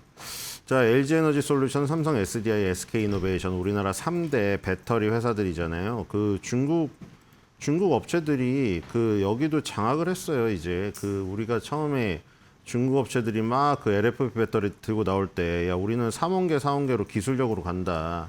우리는 한번 충전하면은 뭐 서울에서 부산까지 뭘 몇 번을 왔다 갔다 하고 거기에 초점 맞췄잖아요. 그러니까 기술의 우위가 결국에 그 전기차 시대가 계속 확장이 되고 하면 결국에 투자한 그 대우를 받을 거다. 이런 예상들을 했었는데 완전 다르게 흘러가 버렸죠. 전기차는 캐즘에 빠지고 더 이상 전기차를 가격 상관없이 막 사는 사람들은 이제 다 끝났고 요즘에는 정말 꼼꼼히 따져서 사지 않습니까? 뭐 테슬라가 그냥 정말 테슬라 솔직히 예쁜 것도 있는데 테슬라가 디자인은 예쁜데 정말 전기차로서 정말 가치가 없다. 운행하는데 너무 어렵다. 이러면은 사겠나요? 그렇죠? 운행을 하는데도 좋으니까 그리고 이쁘니까 사겠죠. 그러니까 그걸 꼼꼼히 따져보고 산단 말입니다. 테슬라도 가격 많이 다운시켰잖아요. 프로모션도 하고. 그래서 지금 그런 부분이 이제 어려워진 거죠. 옛날이면은 그냥 가격 안 따지고 샀습니다. 야, 전기차 한 대 사볼까? 내연기관차는 내 차고에 많은데 그런 사람이 이제 없어졌다는 거죠. 그렇기 때문에 이제 기술의 우위로만은 안 되는 LFP 배터리의 굉장히 그 강력한 진입. 그 다음에 충전소를 많이 만들면 그만이다 이렇게 했는데 진짜 충전소를 많이 만들고 인프라가 많이 갖춰지면은 그런 문제도 해결되겠죠. 어쨌든 간에 삼성 SDI, 그 다음에 LG 에너지 솔루션, SK 이노베이션. 아까 제가 절벽이라는 표현을 썼는데 정말 절벽이거든요. 저 SK 이노베이션은 여기 무너지면요. 2020년도 3월달 코로나로 가요. 아니 모더나야 코로나 때 주가로 가야 좋죠. 모더나는 그쵸. 모더나 얘기가 나왔으니까. 모더나는 코로나 때 주가로 가야죠. 그때가 최고였으니까요. mRNA 백신 나올 때. 근데 나머지 종목들은 코로나 때 주가로 간다는 게 좋은 게 아니죠. 코로나 때 최악이었는데요. 자, 지금 LG 에너지 솔루션도 마찬가지거든요. 여기 붕괴되면 밑이 없습니다, 이제. 밑이 뚫리면은 끝이에요. 추락이에요, 추락. 삼성 SDI가 3사 중에 가장 지금 좋거든요. 왜냐하면 삼성 SDI는 밑바닥이 아직 한참 많이 남았어요. 옛날에 15년도에 7만 4천 원도 있고 25년도 4월 달에 찍었던 17만 원 정도 있고 그때보다는 엄청나게 높아요. 지금 51만 원대 가고 있거든요, 지금. 그래서 지금 이동평균선이 밑에 많이 깔려 있잖아요. 삼성 SDI가 기술적으로 가장 우위고 여기에서 1등 주식이기 때문에 탄력도 지금 가장 좋은 거예요. 근데 3사의 전체적인 환경을 봤을 때 지금 두 종목이 거의 절체절명의 위기 순간에 있다. 안 죽으려고 발버둥 치니까 일단 반등은 나오는 거예요. 그래서 2차전지 전체의 업황을 좋게 볼 수는 없고요. 지금 그냥 시장의 상황에 따라서 오르는데 거기서 삼성 SDI가 가장 유리하니까 탄력이 가장 좋다. 이렇게 이 정도까지만 평가할 수 있겠습니다. 네, 이어서 버블맵 통해 업종별 흐름 살펴보겠습니다. 숫자는 등락률을 의미하고요. 버블의 크기는 시장의 관심도입니다. 오늘 보시다시피 어제와는 상반된 분위기를 연출하고 있습니다. 많은 버블들이 빨간불로 좀 포착이 되고 있는데요.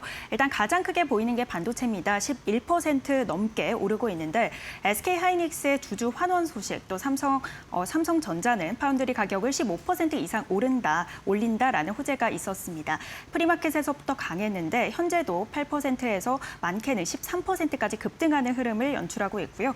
코스닥 시장에서도 오늘 반도체 관련 소부장 종목들이 일제히 강세를 보이고 있습니다. 또 오늘 금융단도 좋습니다. 금융도 전반적으로 좀 상승하는데 특히나 SK하이닉스와 삼성전자 관련된 종목들이 강하고요. SK증권의 경우에는 상한가를 터치했습니다. 또 이 세계 귀금속 값이 오르면서 고려아연이 크게 오르고 있습니다. 오늘 관련해서 비철금속 업종도 강하고 전기전자단도 현재 그래도 강보합권 지나고 있긴 한데요. 전력기기 3사는 현재 약보합권의 움직임 이어가고 있습니다. 이외 오늘 방산 쪽과 조선 쪽은 좀 쉬어가는 흐름을 보이고요. 운송 물류단이 강보합권 2차 전지 섹터가 강하면서 에너지주 전반적으로 현재 상승세 보이고 있습니다. 그렇다면 첫 번째 상승하는 섹터로 오늘 제약바이오 관련해서 만나보겠습니다. 제약바이오 업종들이 현재 코스닥 지수를 끌어올리고 있습니다. 간밤에 모더나가 무려 177% 급등하는 흐름을 보였는데요. 이 mRNA 관련해서 암 백신이 임상 3상에서 긍정적인 좀 그런 성능을 얻었다, 긍정적인 결과를 얻었다라는 소식에 호재로 좀 작용을 했습니다. 오늘 관련해서 관련 좀 기술이 있다고 알려진 삼양 바이오팜이 상한가를 터치했고요. 이외 녹십자나 삼성 바이오로직스, 올릭스 이렇게 오르고 있는 종목들이 많은데 그렇다면 이 암 백신 관련해서 좀 밸류체인별로 국내 수혜가 기대되는 종목들을 한번 정리해 보면 좋을 것 같습니다. 네, 정리를 다 할까요? 어쨌든 그냥 기본이 일단은 mRNA가 워낙에 모더나가 폭등을 하니까 그쪽으로 초점이 맞춰졌는데 사실은 머크의 키트루다의 효능을 올리기 위한 일련의 작업 중에서 하나가 터진 거죠. 잭팟이. 머크가 키트루다라는 세계 최고의 항암제를 갖고 있잖아요. 이거는 항암제 매출뿐만이 아니라 세계 의약품 매출 순위 1위에 올랐던 아이템이에요. 원래 그전에 에브비의 휴미라라고 자가 면역 질환 치료제 있죠. 우리 류마티스 관절염이나 이런 것들.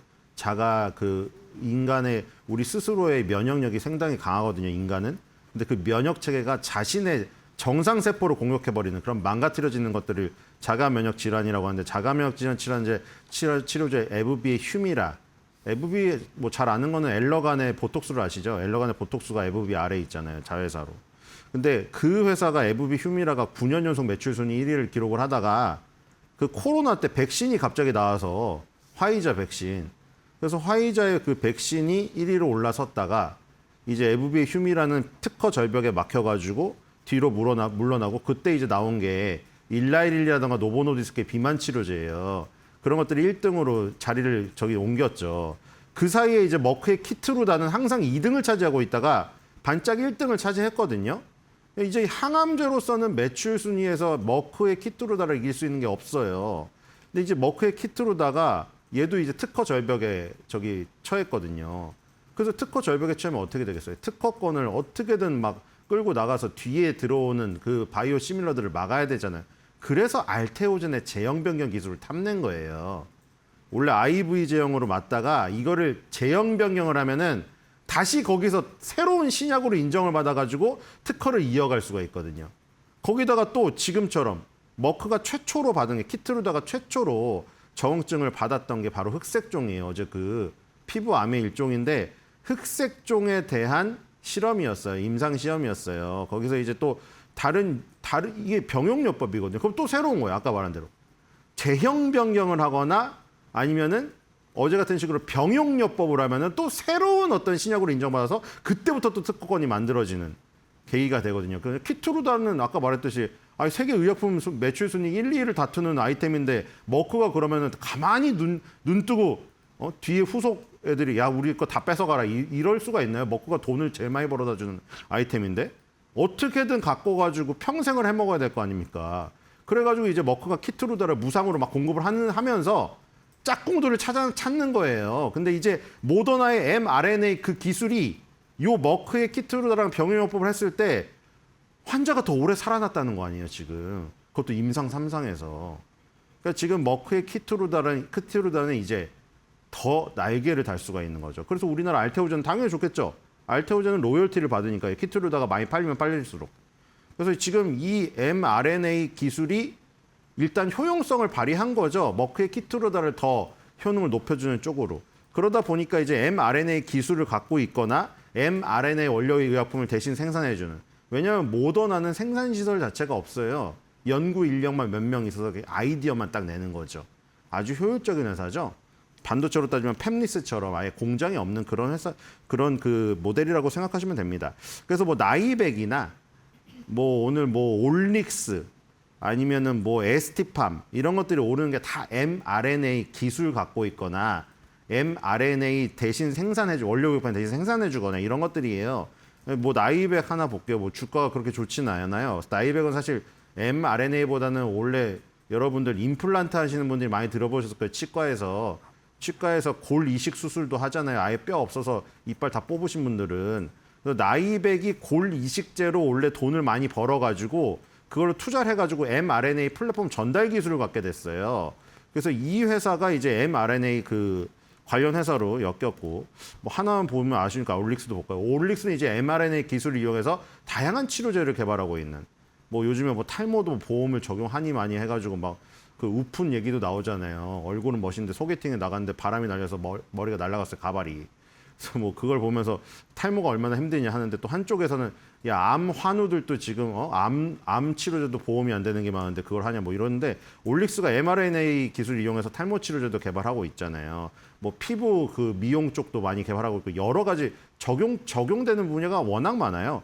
그래서 올릭스의 주가도 그것 때문에 이렇게 많이 올랐었던 거고 지금 이런 식으로 움직이고 있고 에스티팜은 이제 원료 의약품을 만들어주는 업체죠. 아까 말했듯이 모더나는 설계 연구 인력만 있고 그 설계도를 만들면은 그걸 만들어줘야 되거든요. 그 약을 만들어주는 CMO, CDMO 회사도 필요하고 얘네가 CMO, CDMO 하는 회사예요. 셀트리온, 삼성 바이오로직스도 원래 그 모델이고요. 자, 그래서 이런 그 종목들이 일단 움직이고 있다. 그러니까 우리나라는 뭐죠? 머크의 키트루다, 그 다음에 모더나의 mRNA가 병용요법으로 효능을 일으키는데 그걸 만들어주거나 백업을 해주거나 아니면 그걸 활용해가지고 뭐 응용해서 만드는 치료제를 만드는 업체들 이런 게 포진되어 있다고 보시면 되죠. 어쨌든 머크의 키트루다가 가는 길을 따라가면서 이득을 얻을 수 있는 업체들 이런 것들은 우리나라에 꽤 있다. 이렇게 보시면 될 것 같습니다. 네, mRNA 관련해서 기술을 가지고 있거나 생산할 수 있는 기업들의 수혜가 기대된다라고 해주셨고요. 나이백이라는 종목 살펴봤습니다. 그렇다면 다음 꼬마 버블도 살펴보겠습니다. 바로 이 반도체입니다. 오늘 반도체주들이 투톱이 급등하면서 좀 강하게 탄력을 받아가고 있는데요. SK하이닉스는 40조 원 규모의 대규모 주주 환원책을 발표했습니다. 국내 상장사 기준으로 최대 규모고요. 또 조금 전에 알려진 소식으로는 삼성전자가 이달 말 안에 이사회를 열고서 최대 100조 원 규모의 주주 환원책을 확정하겠다라고 알렸는데요. 오늘 좀 강세 탄력을 받아가고 있는데 애초에 좀 이런 증권사 업계들이 이번 이 외국인의 수급이 좀 돌아오고 이 반도체 업황에 대한 좀 인식이 좋아지려면 이 두 기업의 이런 좀 자사주 소각이 좀 잘 나와야 된다 이런 분석을 했었습니다. 좀 어떻게 보시나요? 이게 좀 강력한 트리거가 될 수 있을지 살펴보면 좋을 것 같습니다. 네, 근데 제가 항상 주장하는 대로 이게 강력한 트리거가 되는 거는 시장 상황이 결정합니다. 항상 어떤 이슈든 긍정적인 부분, 부정적인 부분이 다 존재하거든요. 근데 왜 긍정적으로 해석을 하고 있을까? 오늘 만약에 하락했으면은 뭐라고 했을지 아세요? 별거 다 갖다 붙입니다, 이제. 금리 인상 가능성이 있다. 엔캐리 트레이드 청산될 것 같다. 오늘 얘기 안 나오잖아요. 주식시장이 좋으니까. 그렇죠? 주식시장 나빴으면 어떻게 얘기했어요? 자사주 소각에도 불구하고 먹히지 않았다. 그렇죠? 말을 바꾸기 나름이에요. 지금 근데 긍정적인 건 뭐냐? 우리나라는 그나마 다행인 게 지금 우리나라 3등 증시거든요. 대만 가권, 일본 니케이보다 약해요. 근데 대만의 그리고 일본의 주요 종목들이 너무 강하다는 거죠. TSMC는 다운 조정조차 받지 않고 지금 그냥 가고 있고 일본의 소프트뱅크는 드디어 또 지금 한 달여간에 한 달도 아니네요. 이거 지금 거의 1년입니다. 1년간의 박스권을 돌파해서 위로 올라가려고 하고 있어요. 또 이게. 자, 이렇게 살아나면 아무리 3등 증시라도 그냥 방향은 일단 따라갈 수밖에 없거든요. 우리나라 왜 3등이에요? 아까 보셨죠? TSMC랑 소프트뱅크는 5개월 선도 안 내려왔어요. 지금 우리나라 삼성전자, SK하이닉스 어디까지 왔어요? 10개월 선까지 내려왔잖아요. 누가 봐도 2, 3등 등수밖에 안 되죠. 어쨌든 2, 3등인 건 뭐 억울해 할 필요 없고 어쨌든 1, 2등이 위에서 끌어주니까 방향성은 일단 위로 1, 2등이 가는 동안은 따라갈 수밖에 없는 거죠. 그러니까 여기서 자사주 소각이 나와도 먹히는 거예요. 주가가 오르니까 자사주 소각이 좋게 해석이 되겠죠. 어쨌든 간에 좋게 해석될 수 있는 지금 기술적인 상황이니까 기술적인 상황, 그다음에 어떤 이런 어떤 주변국의 상황이기 때문에 여기서 삼성전자가 이번 달 말에 또 좋은 소식을 발표하면은 이 어떤 좋은 업황을 이용해서 이런 좋은 상황을 이용해서 호재로 인식될 수 있는 발표거리가 나오게 될 것 같다. 그래서 이달 말까지는 일단 조금 좋은 방향으로 지켜볼 수 있을 것 같습니다. 네, 이달 말에 좀 삼성전자가 주주 환원책 발표를 앞두고 있는 만큼 긍정적으로 좀 그래도 바라볼 수 있다 이렇게 말씀해 주셨고요. 그럼 다음 꼬마 버블도 한 가지 뽑아주시죠. 네, 오늘도 저는 화장품을 또 꼬마 버블로. 왜냐하면 화장품은 아직도 지금 저는 아직 안 터졌다는 생각이 들거든요. 자, 지금 오늘은 또 코스맥스인데, 자, 코스맥스도 지금 역사적 신고가를 눈앞에 두고 있거든요. 자, 조선주 어제 보여드렸지만 정말 안타깝죠. 정말 압록강 얘기까지 제가 할 정도로 제가 6.25 압록강 얘기까지 했잖아요. 정말 그거 아니었으면은 통일되는 건데 그 정도로 조선주는 아쉬웠습니다. 20년 만에 기회를 놓쳐버렸어요. 그럼 이러면은 템포를 죽이고 또 쉬어야 돼요. 지금 코스맥스 한국콜마가 지금 딱 거기를 앞두고 있거든요. 정말 저기를 벗어나면은 우리나라 화장품이 정말 새로운 영역으로 갑니다. 자, 지금 한국콜마도 지금 2015년도 고점 지금 거기를 지금 뚫으려고 지금 비비고 있죠. 코스맥스도 마찬가지거든요. 얘도 지금 2015년, 16년 고점이에요. 그거를 2025년 6월 달에 잠깐 한 달 갔다가 내려왔거든요. 이번에 두 번째거든요. 자, 코스맥스 한국콜마가 동시에 만약에 저 역사적 고점을 뚫고 올라가면은 위에가 없습니다. 텅 비어 있어요. 아까 LG에너지솔루션, 삼성 SDI가 밑바닥 뚫으면 아무것도 없다는 거랑 완전 정반대죠. 그 밑바닥 뚫으면 지옥이고 얘는 윗방향을 뚫으면 천국이에요. 그렇기 때문에 저 윗방향으로 가면은 정말 꼬마가 저거는 한 성인 18살 정도는 될 수가 있다. 이런 생각이 듭니다. 네, 최근 화장품주 분위기가 좋은데요. 계속해서 좀 더 위치에너지를 치고 올라갈 수 있는 한국콜마와 코스맥스 만나봤습니다. 지금까지 이데일리TV 신일서 위원과 함께 시장 전략 세워봤습니다. 위원님 오늘 말씀 고맙습니다.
모더나 주가가 하루 만에 177% 폭등했다. 시장이 주목한 것은 단순히 흑색종 치료제 하나가 아니었다. 모더나와 머크가 공동 개발한 개인 맞춤형 mRNA 암 치료제가 임상 3상에서 암의 재발과 원격 전이를 늦추는 주요 목표를 모두 달성했다. 환자의 종양 돌연 변이를 분석해 맞춤형 치료제를 만들고 면역 체계가 암세포를 찾아 공격하도록 하는 방식이다. 핵심은 코로나 백신으로 알려진 mRNA 기술이 감염병을 넘어 암 치료에도 활용될 수 있다는 가능성을 대규모 임상에서 처음 보여줬다는 점이다. 현재 폐암과 방광암, 신장암 등 다양한 암종에서도 임상이 진행되고 있다. 한편 이날 모더나는 176.97%, 우 공동개발사 머크는 12.61% 급등했다. 뉴욕 증시도 국채금리 하락에 힘입어 3대 지수가 모두 소폭 상승했다.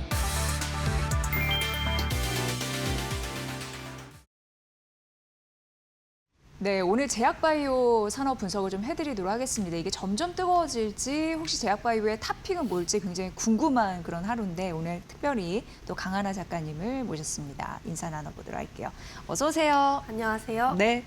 마침 또 나오시는 날이 제약바이오의 날이라서 오늘 보니까 머크사와 이제 모더나사가 공동 개발한 암 백신이 시장에서 뭔가 인정을 받았다는 느낌이 있으면서 전반적으로 바이오주가 들썩이는 하루인 것 같습니다. 어떻게 보셨나요? 예. 이건 뭐 사실 머크의 기술보다는 모더나의 기술이죠. 네. 이 mRNA라는 건 대부분 코로나 때 많이들 들어보셨을 것 같은데 이 mRNA라는 플랫폼 자체가 원래 항암 백신으로 먼저 개발이 되었었던 기술입니다. 그런데 코로나가 터지면서 이제 mRNA의 가장 큰 장점, 갈아 끼우기가 가능해지면서 코로나 백신이 좀 빠르게 개발이 되었고 상용화가 되면서 mRNA가 세상에 좀 선보이게 된 거죠. 그리고 mRNA 백신이 그때 많이 사용이 되다 보니까 이거 대규모 임상을 너무 단기간에 많이 해버렸다. mRNA 플랫폼에 대한 가능성은 모두가 확인을 하게 된 건데 이번엔 모더나와 머크가 발표한 데이터는 이미 기존 암학회에서도 박수를 받을 만큼 괜찮은 데이터였습니다. 근데 이 개인 맞춤형 mRNA 암 백신이 그러면 어떤 기술이냐? 결국에는 환자의 암의 돌연 변이를 분석해서 그 암의 특징을 mRNA 담아서 면역세포한테 이게 암이다라고 알려주는 기술이라고 생각하시면 돼요. 그래서 맞춤형입니다. 예. 결국에는 암 조직을 통해서 그에게 맞는 항암 백신을 만들어주는 건데 이게 말이 백신이지 백신이라기보다는 그냥 치료제라고 생각을 하시면 됩니다. 네네네. 그러니까 키트루다와 병용 투여를 하는 거고요. 이게 면역세포가 결국 암을 더 잘 공격하게 해주는 구조를 만들어준다라고 보시면 될 것 같습니다. 이번에 흑색종에서 임상 3상을 성공했지 않습니까? 근데 여기서 흑색종에서만 성공을 했다라고 한다면 상대적으로 업사이드가 좀 적어 보일 수 있는데 여기에서 더 나아가서 췌장암이나 폐암까지 다 확장이 가능할 거라는 기대감이 남아있는 상황이기 때문에 많이들 이렇게 열광을 할 수밖에 없었던 부분인 것 같습니다. 사실 이게 결국에는 뭐 우리나라에 뭐 어떻게 영향을 줄까 여기에 이제 많이들 관심을 두시는 것 같은데 우리나라 기업 중에서 mRNA 플랫폼이나 mRNA 쪽에서 제대로 된 항암 백신을 하는 기업은 없어요. 예. 사실상 임상 데이터를 보유한 기업들은 거의 없고 이제 ST팜의 경우에도 siRNA, ASO 같은 분야에 대한 원료, 올리고 API를 많이 할 뿐이지 mRNA에 대한 생산 여건이나 설비는 갖추고 있지만 사실상 뭐 큰 수주를 받은 적은 없습니다. 오히려 알테오젠이 좀 직접적인 수혜지 않느냐 이런 얘기들이 많이 나오는 것 같아요. 흐름이 있었군요. 그렇죠. 예. 결국 머크도 키트루다 IV를 모두 키트루다 SC로 바꾸고자 하는 의견을 계속해서 내고 있고 네. 실제로 지금 시장 점유율이 10% 이상까지 올라온 상황입니다. 이 키트루다 SC 큐렉스가. 그렇다라는 것은 결국 이 병용 투여도 큐렉스, 키트루다 SC로 전환이 될 가능성이 높기 때문에 그런 것들을 다들 기대를 하고 알테오젠이 가장 직접적인 수혜지 않느냐 이런 인식이 있는 것 같습니다. 네, 앞으로 이제 적응증도 확장이 될 거고 뭔가 이제 상징적인 의미를 부여했기 때문에 긍정적인 측면으로 바이오주가 들썩이는 흐름들이 있었는데 이 온기가 장기적으로 좀 이어질까요? 어떻게 투자 전략의 방향성을 잡으면 좋을까요? 이런 이슈가 이제 일단 나왔으니까. 어제 일단 바이백 덕에 금리가 조금 내려와 준 것도 있고 단기적으로는 큰 흐름이 좀 좋아질 수 있을 것 같기는 한데요. 이게 장기적으로는 솔직히 잘 모르겠습니다. 하지만 이제 단기적으로 봤을 때는 금리 발작이 약간은 눌린 모습이라고 생각을 하고 있고 어제 미국 바이오 기업들 중에서 신고가를 달성한 기업들이 정말 많거든요. 예. 미국 바이오 지수도 역사적 신고가를 달성했고 그에 반해 이제 우리나라는 최근 하락폭이 워낙 크다 보니 물론 미국의 경우 인수합병을 토대로 성장을 하는 산업이고 우리나라는 기술 이전이 메인인 비즈니스 모델이기 때문에 약간은 다를 수 있습니다. 하지만 그렇다고 해서 우리나라가 바이오가 아닌 건 아니잖아요. 네. 그래서 전 세계 트렌드를 봤을 때 바이오가 현재 호황기인 것은 맞고 빅파마들이 특허 만료를 앞두고 정말 많은 시도를 하고 있다. 그렇다라고 한다면 중국 기업들을 필두로 이제 우리나라 기업들과 손을 잡을 가능성이 점점 높아질 것이고 좋은 기술을 보유하고 있는 기업들은 장기적으로 지금 좋은 위치에 있는 건 사실이라고 저는 생각을 하고 있습니다. 네네네. 특히나 이번 모더나를 통해서 mRNA 관련 직접적인 기업은 없지만 siRNA나 이 RNA 시대가 도래했다라는 것은 모두가 인지를 하고 계신 것 같아요. 그래서 올릭스나 알지노믹스처럼 RNA를 기반으로 하는 기업들은 그래도 장기적으로 빅파마를 조금 더 관심을 가질 수 있지 않을까? 저는 그렇게 생각을 하고 있습니다. 네. 그러니까 오늘 뭐 mRNA 말씀을 잘 해주셨지만 관련주로 오르는 뭐 엔투텍이나 소마젠 이런 종목은 상한가 가고로 했는데 이거는 이제 뭐 직접적인 연관성보다는 간접적인 관련주의다 이렇게 보면 되는 그렇죠. 거네요. 그냥 에스티팜 RNA가 이런. 묻은 기업들이 네. 최근에 좀 흐름이 좋았던 것도 있는데 오늘 유독 좀 그런 흐름이 크게 반영이 된 거죠. 워낙 네. 또 많이 눌려 있는 상황이라서 네. 어느 정도는 테마성이 있는 부분이라 그걸 따라 사는 것보다는 그냥 RNA가 대세 기술이고 mRNA뿐만 아니라 이제 sRNA도 좋을 수 네. 있다. 이 정도로 인지를 하시는 게 제일 좋을 것 같습니다. 네. 사실 제약바이오가 그동안 이제 바이오텍 같은 경우에 이제 뭐 덩치 큰 시총 2조 원 이상 기업들 같은 경우에도 주가가 못 가니까 약간 좀 답답한 흐름들은 있었거든요. 근데 오늘 어쨌든 이런 호재성 재료가 나타나서 좀 반가운 마음은 들었는데 하반기는 좀 갈 수 있는 여력이 있을지 궁금합니다. 개인적으로는 네. 그래도 8월부터는 바이오가 좋을 거라고 되게 여기저기서 얘기를 많이 들었었는데 그 이유는 기술 이전 계약이 생각보다 많이 나올 수 있겠다라는 생각 때문이었어요. 예. 왜냐면 상반기에 우리가 기대했었던 기술 이전 계약들이 생각보다 많이 나오지 못했었고 물론 알테오젠이나 뭐 아리바이오, 한미약품 다 어느 정도 발표를 해주긴 했습니다만 조금 더 8월부터 그런 기술 이전 계약들이 많이 나올 가능성이 높아진 상황 같습니다. 알테오젠이 작은 계약이지만 그래도 계약을 필두로 추가 기술 이전 계약 가능성까지 언급을 해준 상황이고요. 알테오젠뿐만 아니라 올릭스의 경우에도 로레알이나 일라일리와의 옵션 혹은 본계약 여부가 남아있는 상황입니다. 그 이외에도 이제 뭐 한미약품이라든지 알지노믹스 뭐 다른 기업들 다 가능성은 여전히 남아있어요. 지아이노베이션도 키트루다와 병용투여 데이터를 보유하고 있는 기업이기 때문에 면역 환경이 얼마나 이 키트루다와의 병용투여에 있어서 중요한지 이런 것들이 다 반영이 되는 것 같아요. 그래서 8월부터 어느 정도 기술 이전 계약이 한두 건이라도 나와주게 된다면 저는 그게 바이오의 대세장 혹은 단기 급등으로 이어질 수 있는 요소라고 생각을 하고 있습니다. 예. 하지만 조금 아쉬운 부분은 지금 매크로가 좋지 않다. 매크로가 여전히 좋지 않은 상황이고 유가가 빠졌다가 또 올라오고 여기서 더 중요한 거는 장기 금리는 여전히 너무 높은 상황이라는 점. 그런 것들이 단기적인 바이백으로 눌릴 수는 있지만 장기적으로는 이제 금리에 대한 우려는 여전히 남아있을 수밖에 없는 상황이라고 저는 생각을 하고 있습니다. 그래서 그게 좀 해소가 될 때마다 네. 인상에 대한 불확실성이 줄어들 때마다 바이오가 더 좋지 않을까? 저는 그렇게 기대를 하고 있어요. 네. 연구개발 쪽 그리고 기술 수출 이런 부분 때문에 좀 착 붙어주면 좋을 텐데라는 생각이 드는데 하반기에 관련해가지고 RNA 같은 부분 이벤트 주목할 만한 그런 부분이 있을지 궁금한데요. 우선 예. 바이오 하면 많이들 네. 팔로우 하시는 게 학회잖아요. 학회, 예. 근데 학회가 또 6, 7월에 부재했어요. 6, 7월에 부재했기 때문에 그로 인해서 단기 모멘텀이 없다. 요즘은 또 워낙 다들 트레이딩을 빨리빨리 네. 하시거든요. 다음 주에 나와? 다음 주가 아니라 뭐 다음 달이야 이러면 또 안 사고 예. 그런 관점으로 봤을 때 학회가 부재했다는 사실도 바이오를 살 이유를 만들어주지 못한 그랬군요. 요소라고 예. 생각을 합니다. 그런데 9월부터는 학회들도 다시 시작이 많이 돼요.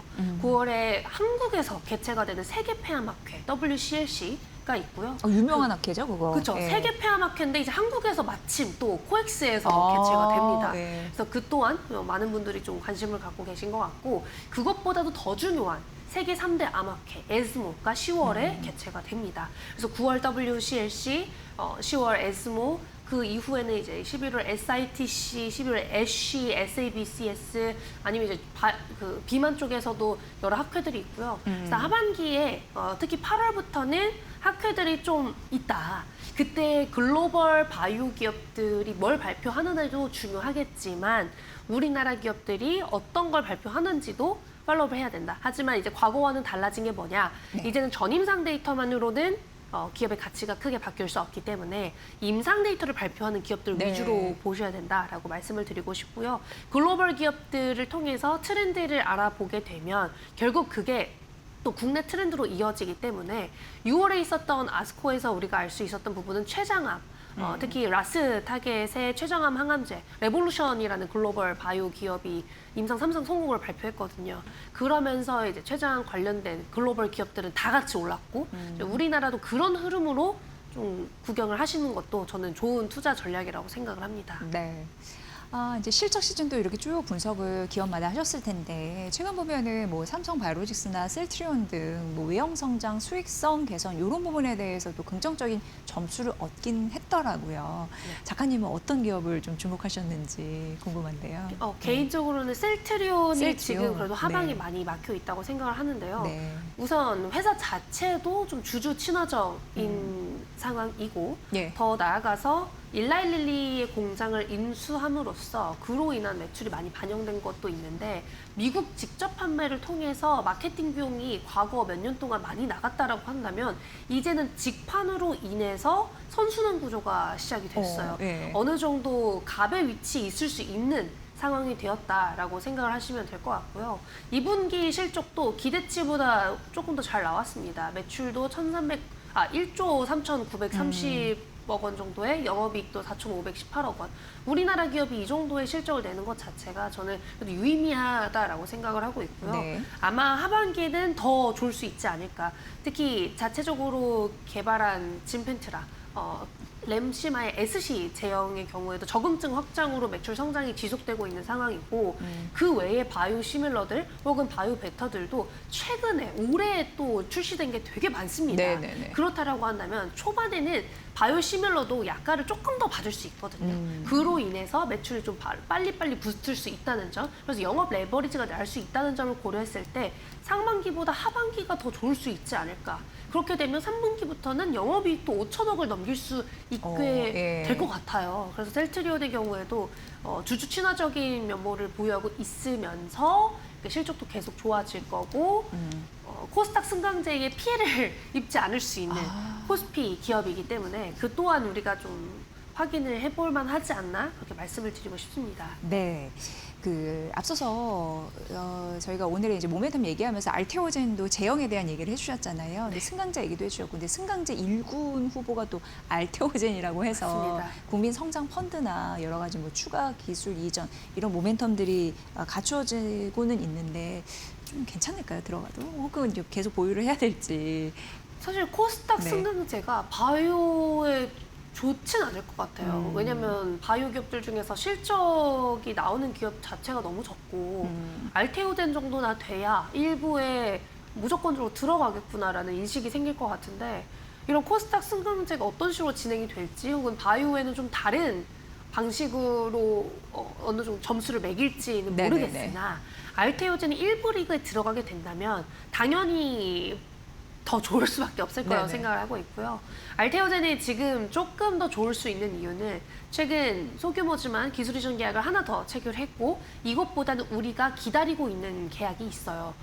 하나의 물질만을 계약하는 게 아닌 패키징 딜을 기대하고 있는데 이건 나오게 된다면 조 단위로 나올 거거든요. 그래서 알테오젠의 경우에는 조 단위 딜이 나올 때 우리가 어느 정도 업사이드를 다시 한번 볼 수 있지 않을까 그렇게 생각을 하고 있고 더 나아가서는 이제 실적이 찍히지 않습니까? 이 큐렉스라는 키트루다 SC의 시장 점유율도 생각보다 그렇게 빨리 올라와 주고 있어요. 머크가 제시한 게 18에서 24개월 동안 30%에서 40%의 시장 점유율을 얘기를 해줬었는데 그걸 지킬 수 있을 것 같거든요. 네네. 그래서 큐렉스의 매출이 한 뭐 5조 원 정도만 나온다고 할지라도 제가 알기로 알테오젠이 받게 되는 로열티가 2.4% 정도입니다. 그래서 그렇게 된다면 그것만으로도 거의 뭐 1,000억 원 정도의 현금은 유입이 되는 거고 네. 이 큐렉스를 필두로 다른 빅파마들과의 계약도 계속 나올 거기 때문에 결국 하반기에는 실적 성장과 함께 같이 올라올 수 있는 요소들은 남아있을 것 같다. 결국 알테오젠이 잘 되고 알테오젠이 올라와줘야 그 아랫단에 있는 바이오 기업들도 그렇죠. 상방이 좀 열린다고 저는 생각을 해요. 그래서 알테오젠이 잘 돼야만 합니다. 네. 그렇다면은 이제 8월 중후반으로 가고 있고 이제 9월 전반적으로 당분간 바이오주의 탑픽은 무엇인지 궁금한데요. 그 이유까지 좀 전해주시죠. 이제 단기적으로 볼 때 뭐 네. 알테오젠 당연히 알테오젠. 좋을 거라고 생각을 하고 있고요. 예. 알테오젠 추가 계약에 대한 기대감을 제가 좀 높이 보고 있는 상황이고 큐렉스 매출에 대한 실적 성장도 하반기에는 확실히 좀 잘 나와줄 거라고 생각을 하고 있습니다. 그래서 알테오젠도 그런 관점에서 무조건 잘 가야 된다. 예. 이젠 잘 가야 되는 기업이라고 생각을 하고 있고 단기적으로는 8월 말에 1,000억 원 이상의 오보행이 있어서 리스크가 있긴 하지만 올릭스의 경우에도 로레알과 일라일릴리와의 본계약 혹은 옵션 행사 여부가 8월에서 10월 사이에 다 나와야 되거든요. 예. 그래서 오버행의 이슈로 인해서 눌려 있지만 함께 봐야 된다. 오버행 때문에 무조건 사지 말아라라고 얘기를 하기에는 작년에도 대규모 오버행이 있었는데 올릭스가 좀 잘 대응을 해줬거든요. 네. 그래서 그런 관점으로 본계약에 대한 기대감 그리고 옵션 행사에 대한 여부가 좀 중요하지 않을까. 그래서 올릭스 보시면 좋을 것 같고 지금 조금 제가 관심 있게 보고 있는 회사는 보로노이인데요. 보로노이. 아무래도 네. 지금 WCLC 세계 폐암학회 이후에 에스모나 SABCS 같은 유망한 학회들이 다 개최가 되는데 보로노이가 하반기에 유독 학회 참여율이 높은 회사거든요. 네. 근데 보로노이가 임상 데이터를 발표하기 시작한 다음부터 학회 모멘텀이 되게 잘 반영이 되는 기업이에요.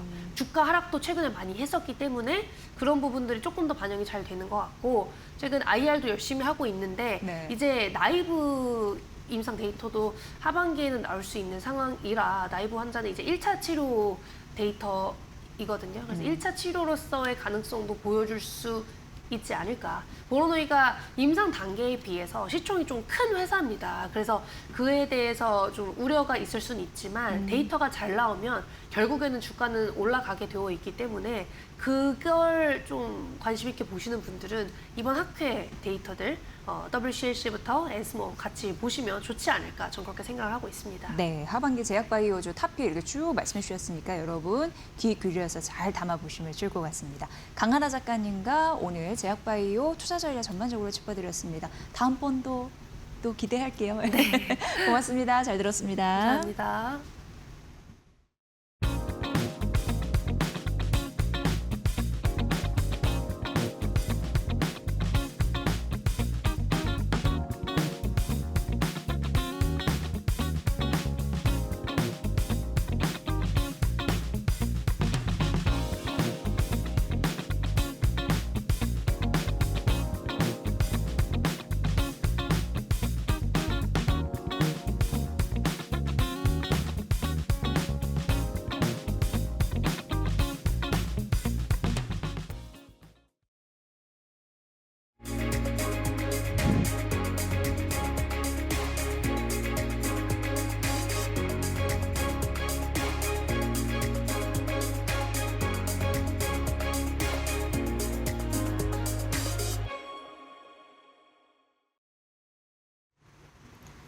주요 증시 일정 살펴보는 마켓 캘린더 시간입니다. 어제부터 계속해서 AI 서밋 서울엔 엑스포 2026이 진행되고 있습니다. 사전 등록 관람객 수가 지난해 대비해서 5배 넘게 늘었고요. 사전 등록된 이 기업 수도 66% 이상 증가했다고 합니다. 현재 상황 살펴보겠습니다. 일단은 307개 정도의 부스가 운영이 되고 있는데요. AI 전반을 다루는 만큼 그 분야도 굉장히 넓습니다. 생성형 AI와 금융 AI뿐만 아니라 AI 솔루션, 또 피지컬 AI까지 위치해 있는데요. 특히나 작년과 다르게 올해는 처음으로 휴머노이드 로봇 시연존이 만들어졌습니다. 어제는 이 판다타를 쓴 사족보행 로봇이 등장하면서 관람객들의 눈길을 끌기도 했고요. 에지봇에서는 실제 이 지저분한 환경에서 물류를 적재하고 박스를 적재하고 분류하는 작업을 선보이기도 했습니다. 그렇다면 피지컬 AI 관련 종목들 현재 주가 흐름 살펴보겠습니다. 네, 일단 로보티즈만이 현재 하락하고 있습니다. 1.5% 하락하면서 26만 3천 원 선 지나고 있고요. 현대차, 현대모백스, 레인보우 로보틱스, LG전자까지는 현재 상승하고 있습니다. 특히 LG전자는 최근에 이 메디슨 황 수석 이사가 방문을 했죠. 이번에 이 LG 클로이드를 위해서 300대의 로봇을 추가 투입해서 12개월 만에 이 정보를 올리겠다라고 밝혔습니다. 현재 강보합권 지나가면서 20만 원 선 지나가고 있고요. 레인보우 로보틱스는 이 빅웨이브 로보틱스와 함께 북미 시장 진출을 위해 MOU를 체결했다라는 소식이 전해졌습니다. 현재 1.9% 상승하면서 47만 1,000원 선에 거래되고 있습니다. 현대차는 오늘 이 파업 리스크로 인해서 장 초반에는 하락했습니다. 다만 이 상승 전환에 성공한 후 현재는 상승하고 있는데요.